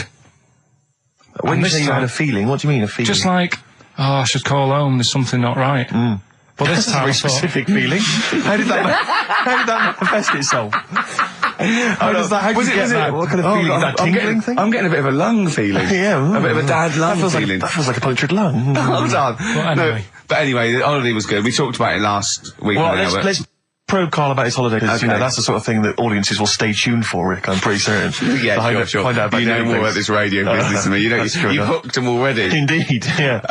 Well, also, I'm thinking we've got nothing. Ever now. We may as well save that. No, I resent it. I used to put a lot of work in, but no, I think of the money, which is, for me, pretty shoddy. Well, You know yeah, what I mean, I don't usually you get make out of an bed awful for lot of that. cash. Well, exactly, yeah. And, the whole thing is, the whole setup. It was raining today. I thought, I should have a cabin. And then the sun came out, so I walked in again. Ah, dear. How are you?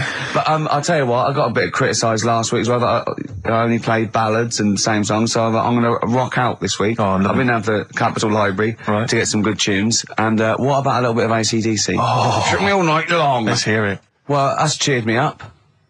In a better mood now? Yeah. Good. That's great. Should we rock out today? There, well, Bit of yeah. Led Zeppelin, maybe Stones. Brilliant, yeah. Some other classics and everything. Yeah. When are we going to talk about Carl? Have we run out of stuff already? Okay, already. let's go. Okay, now, yeah. So where did you go, Carl? What was the story? it was my birthday, right? Went home after working with you a couple of Saturdays ago, right? Girlfriend was like, open your card. And I said, no, it's my birthday on Monday, I'll open it then. You obey by the rules, certainly on birthdays. Birthday rules. Well, there's no point. Well, exactly. Chaos leads that way. Yeah, right, so, Not an anarchist, never has been. so anyway, she was kept going on, and it was doing me head in, so I said, alright, I'll open it. Yeah. So I opened it, ticket fell out, surprise holiday to one of the Canary Islands. So, And what was your reaction? I mean, first one was we haven't got enough money right. for this, but I didn't want to ruin it, so... No. So I didn't go on about that, and I said, oh, it'd be great. So I can't wait. So, Did you say it in that tone of voice? Well, it was good timing because I was tired and everything. And I'm not a big holiday fan, but the timing was right. Yeah. Do you know what I mean? It's the same as last night. I don't always like a curry, but last night, You're in the mood. you get that sort of, oh, yeah. Curry, you had a feeling. Yeah, you had a feeling You for a thought, curry. and then lo and behold, later you were eating the curry. It's weird, isn't it? Very Isn't it weird, the strange. Life is- paranormal? Isn't it weird? Isn't it weird? They work in mysterious ways. Yeah, ghosts. yeah. So yeah. anyway, right, the island, if I was on with your ear, I'd probably say it's a bit barren. Okay. Not much there, but if you get a hotel, you guarantee good weather. Right? Are you? No, what I mean is, it'll be a good holiday. If you get a hotel, right, the weather's always good, so you'll have a nice Yeah, time. that was a comma, yeah, it was a, yeah, go on. And all that, and the food was alright, and everything was going alright. I was just having a nice, relaxing time. And how do you sort of spend your time on a holiday? You just lie around? Is that That sort of holiday, just lying around. I bought a book. You bought a book? Yeah. Okay, ghosts? No, it was short stories, right? About It was ghosts? it was about like special days in our time and time before me and stuff. Oh, yeah. And it was like, it was telling you about how in, I think it was 1814, the Thames frozen up. Yeah. And all these stories are told by eyewitnesses. Yeah. Right? So there's some fella who was around in 1814 and the Thames was frozen and people used to put market stalls on there and they'd do the shopping. It was like like an Oxford Street. Was that Mad Liar Charlie? No, because he's famous for that. Well, I'm sure, you know. No, I think that was Mad Liar Charlie. Right. Yeah. So I was reading that, and then after a couple of days was a bit like, boring. Yeah, you can only do sort of so much lying around. And so much reading. So, Suzanne said, let's go on the beach, have a walk. You ain't gone on the beach? Where had you been up to this point then? In your room? No, just like round the pool, just relaxing and having a swim and that. Yeah. So she said, let's go on the beach. I said, all right then, yeah. So, wandered down to the beach, and first impressions are, yeah, it's all right, it's clean. Your criteria is so basic, it's brilliant. Right. Hotel, yes. Roof, good. Food, adequate. Beach, clean. Next. So I'm walking along, and everything's good, and there's a woman feeding fish bread, which I thought that's different.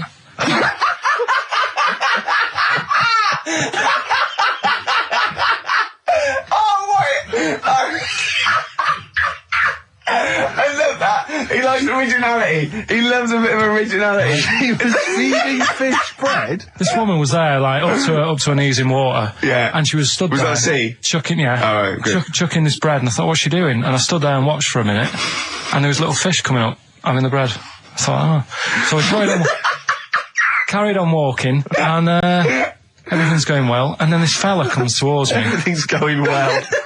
Yeah, I haven't fallen over. Clean feeding bread. 2 points for originality. Yeah. Fella comes walking towards me. Oi. He's only got no pants on. Oh. So I said, Suzanne, what's going on? Why did he turn to her? Like she knows more than him. So she said, oh, yeah, it's, she said, yeah, it's a nudity. Is this going to be a long story? Could you pour that coffee? Can you give me that coffee over?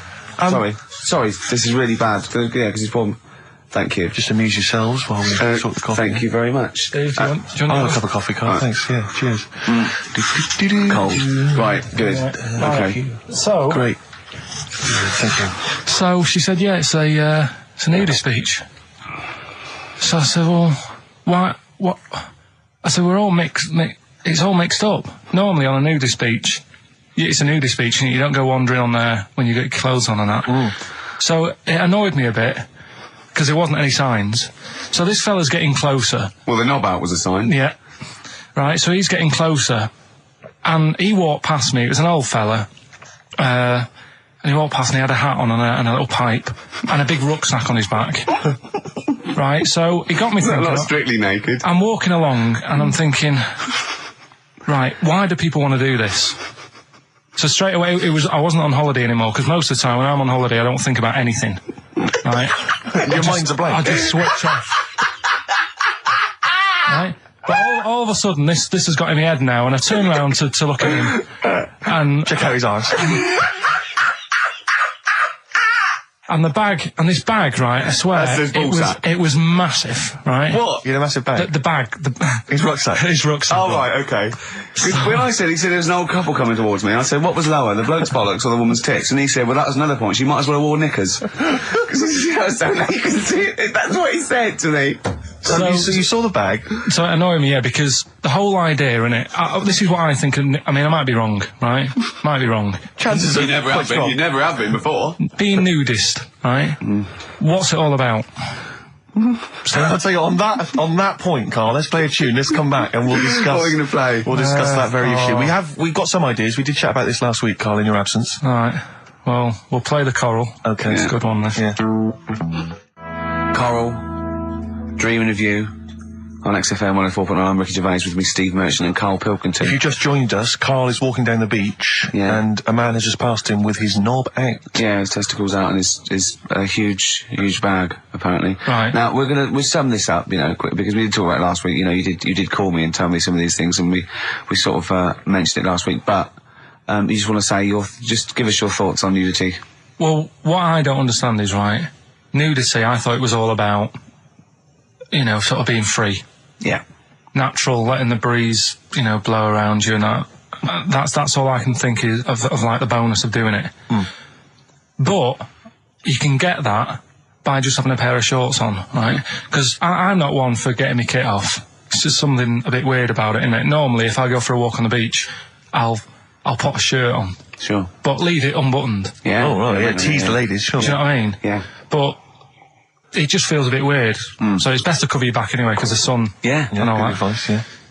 But when I saw him, and I thought, well, right, is he doing it to sort of be free and be comfy and all that? And then I thought, but he's carrying a big bag, right?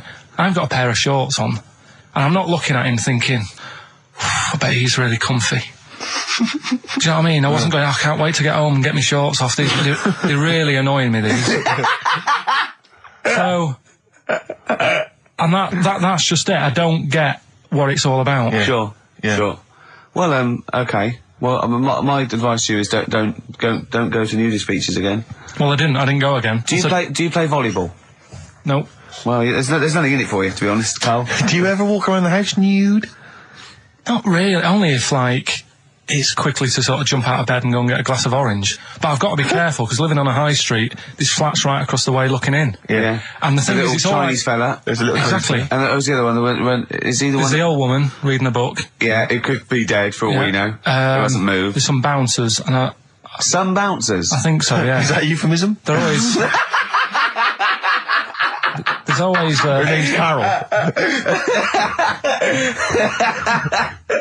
But, the only time, if I nip out, sort of get out of bed at night, go and get an orange, I've still got to be careful, because if they're awake and I open the fridge door... and the you're light illuminated, comes up, yeah. They'll sort of see the light. And the shadow. Turn round. And the weird, long, stretchy shadow.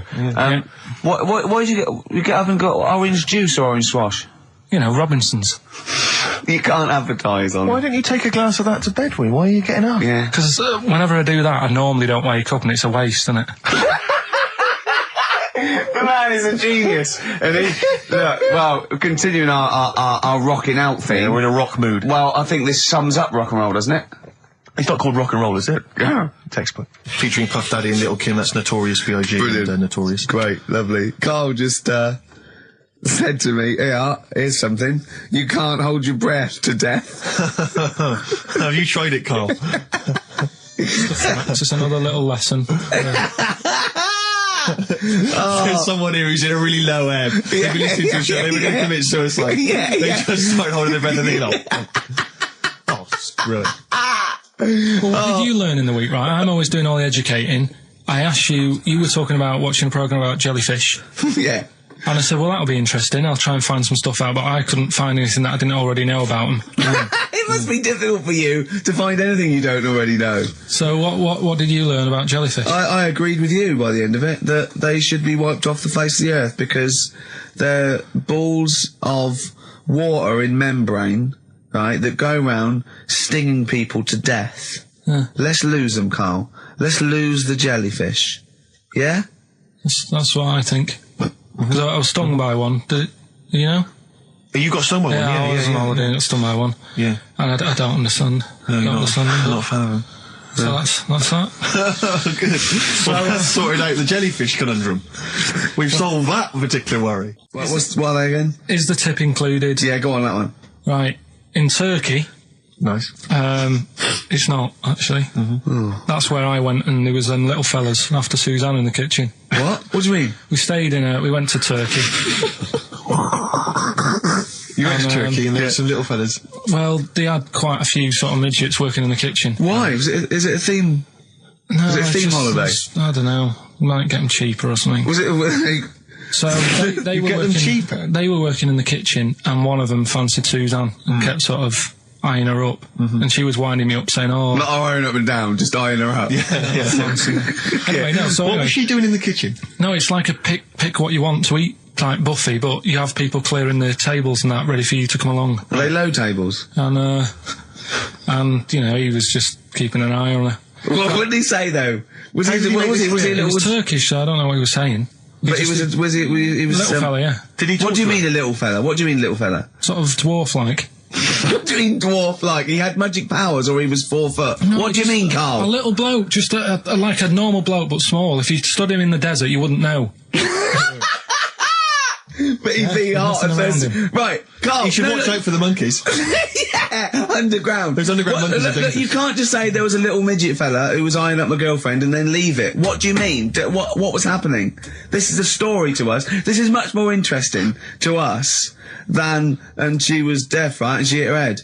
That's much more I don't understand how it manifested itself. Did he come over and say something? No, do you know when it's like girls know, don't they, when someone fancies them? What do you mean there was lots of them as well? Do they? That's worth knowing. Listen, right, come on, right. So you went to this holiday, yeah? Yeah. And you went into the dining room or something? Yeah, downstairs. And you looked over. You thought, this is odd, there's no one serving. Yeah, and they go, Wait a minute. hold on, you looked down and there was a little waiter. There was loads of them running around busy. Why though? Why did they get summer? What do you mean? Because it was in loads of them. summer. They had more of them They on. come out in summer. What do you mean they had more? What do you mean? Because it's busy, isn't it? Well, no, but they hibernate in the Why winter. were they all midgets? I don't know, maybe it doesn't heat stunt your growth or something. No! Well, they just happened to, maybe it was a thing that they did for tourists or something, I don't know. I just got on with my meal. It was a holiday, do you know what I mean? God! Right, So it's a midget serving. I'm not going to ask any questions. Right, okay, yeah. So they're all little fellas running around, and this one always was like, you know, oh, do you want a new serviette? You know what I mean? Going out of his way to sort of... for turning on the charm. Yeah, he was going out of his way. The others weren't. Right. I think what was happening is he'd been working with Santa all the winter. Yeah. This is a little summer break. This one He was hadn't seen your a girl. waiter, and so he was being polite to you. Maybe. But what did Suzanne say then? Well, she was using it to wind me up. What was she saying? Oh, he's... Oh, just like, you know, look he may be small, but he's well, built like a... Yeah, he's all man. So... Were you jealous of a midget then? You were jealous of him? It is a bit annoying, isn't it? Why? It wouldn't bother me as much now, because I've been with her for ages. Right. But at the time, that might have been one of our first holidays, and it's like, you don't know, want to be what's going on? I've paid for this holiday. Yeah. And then you get off with a midget? Yeah. Oh. So anyway. But it doesn't matter, because you got chatted up by a bearded lady. So. yeah. Tell you what, no, that's got nothing to do with that. What were you going to say? What were you going to say? I was going to say the hotel was half board, and maybe... Oh, right. I thought you were going to say it's just one of her shortcomings. So listen, right? Play a record, Carl. Right. Badly drawn boy, born again. Right, just get this educating Ricky out of the way. So, Turkey, yeah. So what is this again? This is educating Ricky, is the tip included. Right. Apparently a fellow was on holiday in Turkey. Just having a normal holiday. Weather's good. You know, he's having a good time. Waiters are all normal height. Yeah. He's having his meal. He hears a load of screaming going on in the kitchen. No. Has his girlfriend wandered in there? And they do, With a stepladder. Yeah. the circumcised people in the kitchen, and apparently... What are you talking about? Whoa. Slow down. We were sidetracked there for a minute. What are you talking about? Well, I'm excited about two things at once here. One, they circumcised people in the kitchen. Two, I guessed it was someone losing the end of their knob. He did, yeah. I started thinking like Karl Pilkington. Extraordinary. That is amazing. Apparently it was going on. It wasn't just a one-off either. Well, when I say a one-off, I mean they did it more than once. Yeah. Right? And there was... it was there for a week, and apparently the first night it was quiet, and then the rest of the week, every day, it'd be like having his breakfast, or even his lunch, or even his tea. Yeah. Right? He'd be doing it all day. Oh. You'd be hearing Lunch and screams. breakfast, fair enough, really. Yeah, but Circumcision at tea time. Don't do that. And apparently it's a tradition over there. You can't even make a complaint about it. It's like, well, you should have found out before you come over. See, I can't believe this is true. Sorry, I'm a little I bit can't lost. believe this is He was in true. a restaurant, in a hotel, and there were people having circumcisions in the kitchen. Yeah. Is that right? I'm even worried that we're bordering on the racist here, suggesting that is tradition, that Turkish people cut the end of their cocks off in the kitchen Yeah. at meal times. I think you're wrong, Carl. This just sounds ludicrous, Carl. No, I don't think it happens everywhere. Right. I think this Just in Oh, particular this at this restaurant. hotel. certain places, Certain hotels. certain hotels. What, is it like 2-star? Yeah. Why did he go to the Foreskin Inn? It was his own fault, wasn't it? So that's Sorry, that's it, is it? Have they closed? Sorry, no, wait. That's the story. You educated me, right? Once a fella saw some Turkish people cutting the tip of their knob off in the kitchen. Thanks very much. Thanks very much, Carl. Got any more? Well, there's things you can learn from it. Either don't go to Turkey. No! Don't have calamari when you're over there. Oh, Carl, you've done it again. Well, Carl is our sort of, I say producer, but he's the one that pressed the buttons because I was Dog's too. body. Yeah, but I mean, it was just because I was too big to run the desk. Yeah, I used to have to do. Literally too big. You couldn't get going there. Yeah, and then we discovered that, you know, he looked a bit like a boring sort of, alright, yeah, but then when we sort of, you know, poked him with a stick, he came up with, he doesn't realise, but some of the I think, some of the funniest extraordinary things I've ever heard. Say hello, Carl. alright. Yeah. Well, classics, I think, so far, that have gone straight to the list include, have you ever used a Y front correctly? Yeah. Brilliant. You never see an old person Eating a Twix. eating a Twix. These are sort of things. He's back on his campaign to get rid of jellyfish. Why is that, Carl? Oh, did you see the paper yesterday? Go on. There's a jellyfish, right? It's about 15 foot long, about 5 foot wide, and there's a fella swimming next to it, and the paper's going, oh, look at this we've found, there's loads of them in Japan. Yeah. And it's because the water's getting hot, so it's making jellyfish really big. Oh dear. How's the campaign going to get jellyfish get rid of them? What was your point about jellyfish? They don't do anything. There's no point. They get in the way. Jellyfish, yeah. It ruined me holiday, because I got stung by one. Yeah. But you think the same thing about Liverpudlians, and we can't just go around, wiping out things that ruin your let's holiday. do the jellyfish first, and then we'll move on to the Scousers. Yeah. But, yeah. Beautiful day. You too, to kick off the show, Steve. Absolutely. The Ricky Gervais Show with Steve Merchant. Hello there. And Claire Sturgis. Hello, boys. Carl's ill. Well, he's not here. I mean, I never believe people when they're ill. I think they're always malingering. I never take any days off work. I just think you can drag yourself in unless it's life-threatening or... To be fair, Rick, can I just stop you there? It's not so much that you take days off as you'll just suddenly decide around lunchtime that you've overeaten and you need to go and lie down. But I'm my own boss. With a cold compress. Yeah, and but a I'm my Swedish own... masseuse. I'm my own boss. Yeah. So it's not so much you take days off. It's not so much you take days off as you never actually do a full day's work. Yeah, you actually exactly. prevent that. I never take that hour and a half off a day. Exactly. XFM 104.9. So what's the story, Claire? Do you know anything about Carl? Do you know what his illness is? I think he's got this sort of cold virus that's going around. He phoned me yesterday. He did sound poorly in his defence. Poorly. A little bit croaky. Well, I'll tell you what. He coughed a bit. I'm not being funny. He better be in hospital. To miss this show. To miss this show. Flagship show of the week on XFM. Do you know, you are right, because, and you've been away, haven't you? Been away 2 weeks. We had the best of again. But let's put out the best of. Yeah. Let's put out the best of the last 2 weeks, shall we? Yeah. I mean, we're going to try and get him on the phone. We're going to phone him, and I want him to really explain himself because, I think he's malingering, to be honest.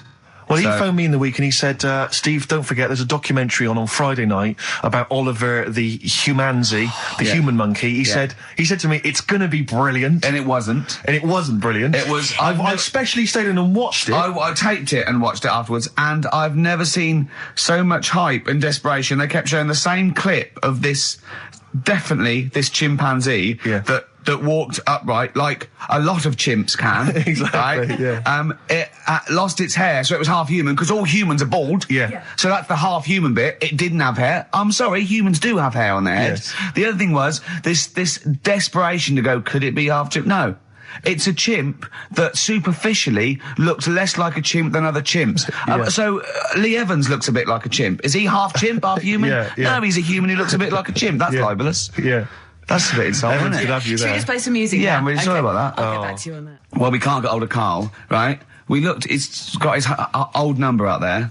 His home number? Yeah, it's a hold on. Right. So we went to the new records. He hasn't even given him this new home number. So something's funny going on. He doesn't want to be contacted. He hasn't given me his home number. I've tracked down a friend who's looking it for us. That phone might ring any moment. I apologise for that. But why is Carl not available? It's interesting that neither you or I, and I like to think of ourselves as being fairly close friends of Carl. Yeah. We have made him the man he is today. We cannot get in touch with him. In the same way that bloke bought Oliver. Sure. I think that Carl is now ours. Yeah, exactly. Well, exactly. I think very much that's true, yeah. Yeah. Carl is very much like a humanzi. If we're going to lose contact with him and find him 5 years in a circus in Manchester. Exactly, they're doing experiments on him. Yeah, they're going we can't figure him out. Yeah. Well, there's something wrong with He his looks like a chromosome. human, but... He acts like because usually humans stand upright. Yeah. And Carl likes to walk on all fours whenever he can. Yeah. He's not interested in other human women. He's only interested in apes. Yeah. It doesn't make sense. Oh my God. And he's bald. He is bald. Oh look, there's as much evidence for Carl being a humanzee as Oliver. Yeah. I think there's more. And well, Carl barely walks upright. I know. Scared of fire. Yeah, I know. It is interesting, isn't it? Oliver was built, wasn't he? Yeah. I Big ball. I don't know. It was why were you looking, Rick? I'm interested that you I couldn't. What your eyes were kind of uncontrollably drawn Steve, they were towards just his. there. No, I didn't say anything. I was just looking at his face. No, Sorry, Rick, but if there's something you want to get off your chest. yeah, and that was the human part of it then, was it? Being built like that? Because Yeah. that's humans, but... Yeah. Although Carl's is very tiny and hidden behind. And he's got... I've noticed something else as well. He's got a big red arse, That's true. hasn't he? Yeah. It's all beginning to slot into place. And I've seen him climb up a cabinet and eat a banana as well. Just over lunchtime. And peel it with his toes. It's all coming together. Yeah. Right, we're going to track him down because he's malingering. He's definitely Yeah. I'll tell you what, he's at home now in the garden swinging on his tyre. He's not ill. I think more truthfully, someone said to me that I said Carl might be ill. They said, right, are you not going to do the radio show then? Well, that's what annoys me. I mean, that's the biggest problem. Is that, let's be honest, we haven't got anything without Carl. All we've got is the hook. People are staying listening because eventually they think we might get through to him at home. Yeah. And there'll be fun on this show to be had. If we don't get in touch with Carl, I think we may as well just shoot off and leave Claire to do the show. I've got some great music. Is that not Well, it's a small. You could leave the small, music with conversation. me. I could just play There's not many That is reasons true, you're isn't it? supposed to be here. Okay, well, play some great music now, play a Steve. great tune. Okay, wedding present, Steve. Yeah, I'll explain what it is afterwards. Just play it. It's a joy. There's a monkey theme. There is a monkey There is a theme. monkey connection. Call in if you know the answer. Another classic there from Oasis, Supersonic on XFM 104.9. Ricky Gervais, Steve Merchant, Claire Sturgis standing in for Carl. But where is Carl? Where is Carl? So we've failed to get in touch with him at home. Well, look, he doesn't want to be listening? contacted. He's turned up every phone off. He hasn't given the XFM his new home phone number. He doesn't want to be contacted. I can't believe he's not listening, to be honest. So you think he's listening now? Yeah, he listened in Manchester. If he's not listening, he's out and about. I mean, has anyone spotted Carl? What's your message to him, Rick, if he's listening? Call up. Anything else more sort of... Call up or you're fired. Okay. Any bad language you want to use? Obviously, you can't really swear. I can't really say it. What sort of words? I mean, the F word, would you say? I'd say the F word. I'd call him a twat. Would you use the P word? I'm thinking of prick. Prick, yeah. Okay. Definitely use that. Not on air, but Sure. I'd call him a What about stupid tits? little prick. Would you just say you're a tit? Yeah. Okay. Yeah. Okay. Little, All right. you stupid little bag of tits, I'd say to him. I mean, privately. What about the MF word? Because that's pretty intense. That's pretty hardcore. Do you think that this is not appropriate now? Do you think that would be too extreme? I'm worried if I use that. There's And, no he going was, back. and he was genuinely ill. Sure. I'd feel, You feel bad if he later a died. bit of a C word. cock. Sure. Yeah. Oh, cock. Yeah. So I wasn't thinking of that. And I mean a male bird. Sure, because we've got into trouble with that before. Meaning penis, and we don't mean that. Yeah, we definitely don't mean penis. But if anyone out there, sorry about that. There was a discussion about bad language. We weren't actually using it. But if any of you out there do see the little twat, get him to call XFM immediately. Yeah, and likewise, if you're listening, Carl, you cheeky MF, well, you sexy MF, as Prince once said, Yeah. then give us a ring, because we'd love to talk to you. We just want to find out Just how you call are. in. We know you're listening. Little Amy Man, Red Vines. Brilliant. Lovely track. On XFM 104.9, Ricky Gervais, Steve Merchant, Claire Sturgis, in for Karl Pilkington. He hasn't called. He may be really ill. I'm feeling a bit guilty. How ill is he, though? I mean, do you know what I mean? How ill have you got to be to not be able to make a phone call? Honestly, Juan on XFM 104.9. Right, I just called Carl again. I've been calling him all the time, trying to get through to him, right? He's changed his message, so he is listening, and I've got proof. So can you just call the number, Claire? Yeah. Right, call this number. Now listen to this. This is really annoying. We should tell you now that this is not an amusing sketch or setup. No. What's happening there, Claire? Not quite happening for you? No, it's all right. We'll try that again. Try that again, Claire. Yeah. I'm livid now. I'm genuinely annoyed, because you'll see, when you hear the message, you'll realise why. Right. Okay, right. Let's try again. I don't know who he thinks he is now. I'm beginning to wonder if his minor celebrity is going to his head. All this nice write-up in Heat magazine. Yeah. It's changed him. Richard Anderson, incidentally, has emailed in. Go on. Dickers Anderson. It's not happening, is it, there? Is it? Why not? Because I'm a bit stupid. Why I can't... can't work it out, can I? Can't figure it out. How would you call someone normally? Well, normally I just pick up the phone and dial it. Sure. No, I don't then mean... I mean... But it's like I have a problem getting it through the desk. I tell you what, can I play an ad break and practice? Pretend this didn't happen and then come back in a to weird you. way, it's like having Carl. Here. It's like having Carl. Play the ads. I'll get back to you. Bit of Snoop. Never... And when did a bit of Snoop ever hurt anyone, Steve? Absolutely. Never, Right. I don't think. Okay. Carl's away. He pulled the wool over Claire's eyes. There's a few people out there that believed he was ill. I knew he wasn't. In fact, at one point I thought, maybe he is ill. His message on his answer machine has changed in the last 5 minutes, and listen to it, and this is evidence that he's not ill. Right. Okay, here Don't we like go that. then. Yeah. If you don't read out, Richard Anderson, I should just say, has got in touch. Okay. Here we go. Hold on.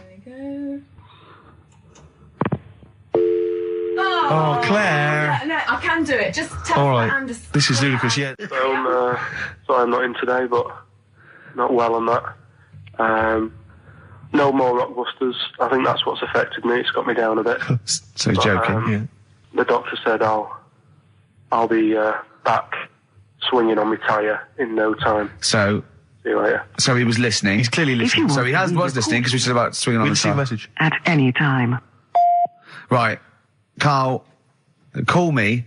In fact, I'll tell you what, we'll play a little game. Carl would appreciate this. Call me, Carl, or I'm going to give out your number. What's the first 5 or 6 digits, Claire? Well, it's 07968. 07968. Okay.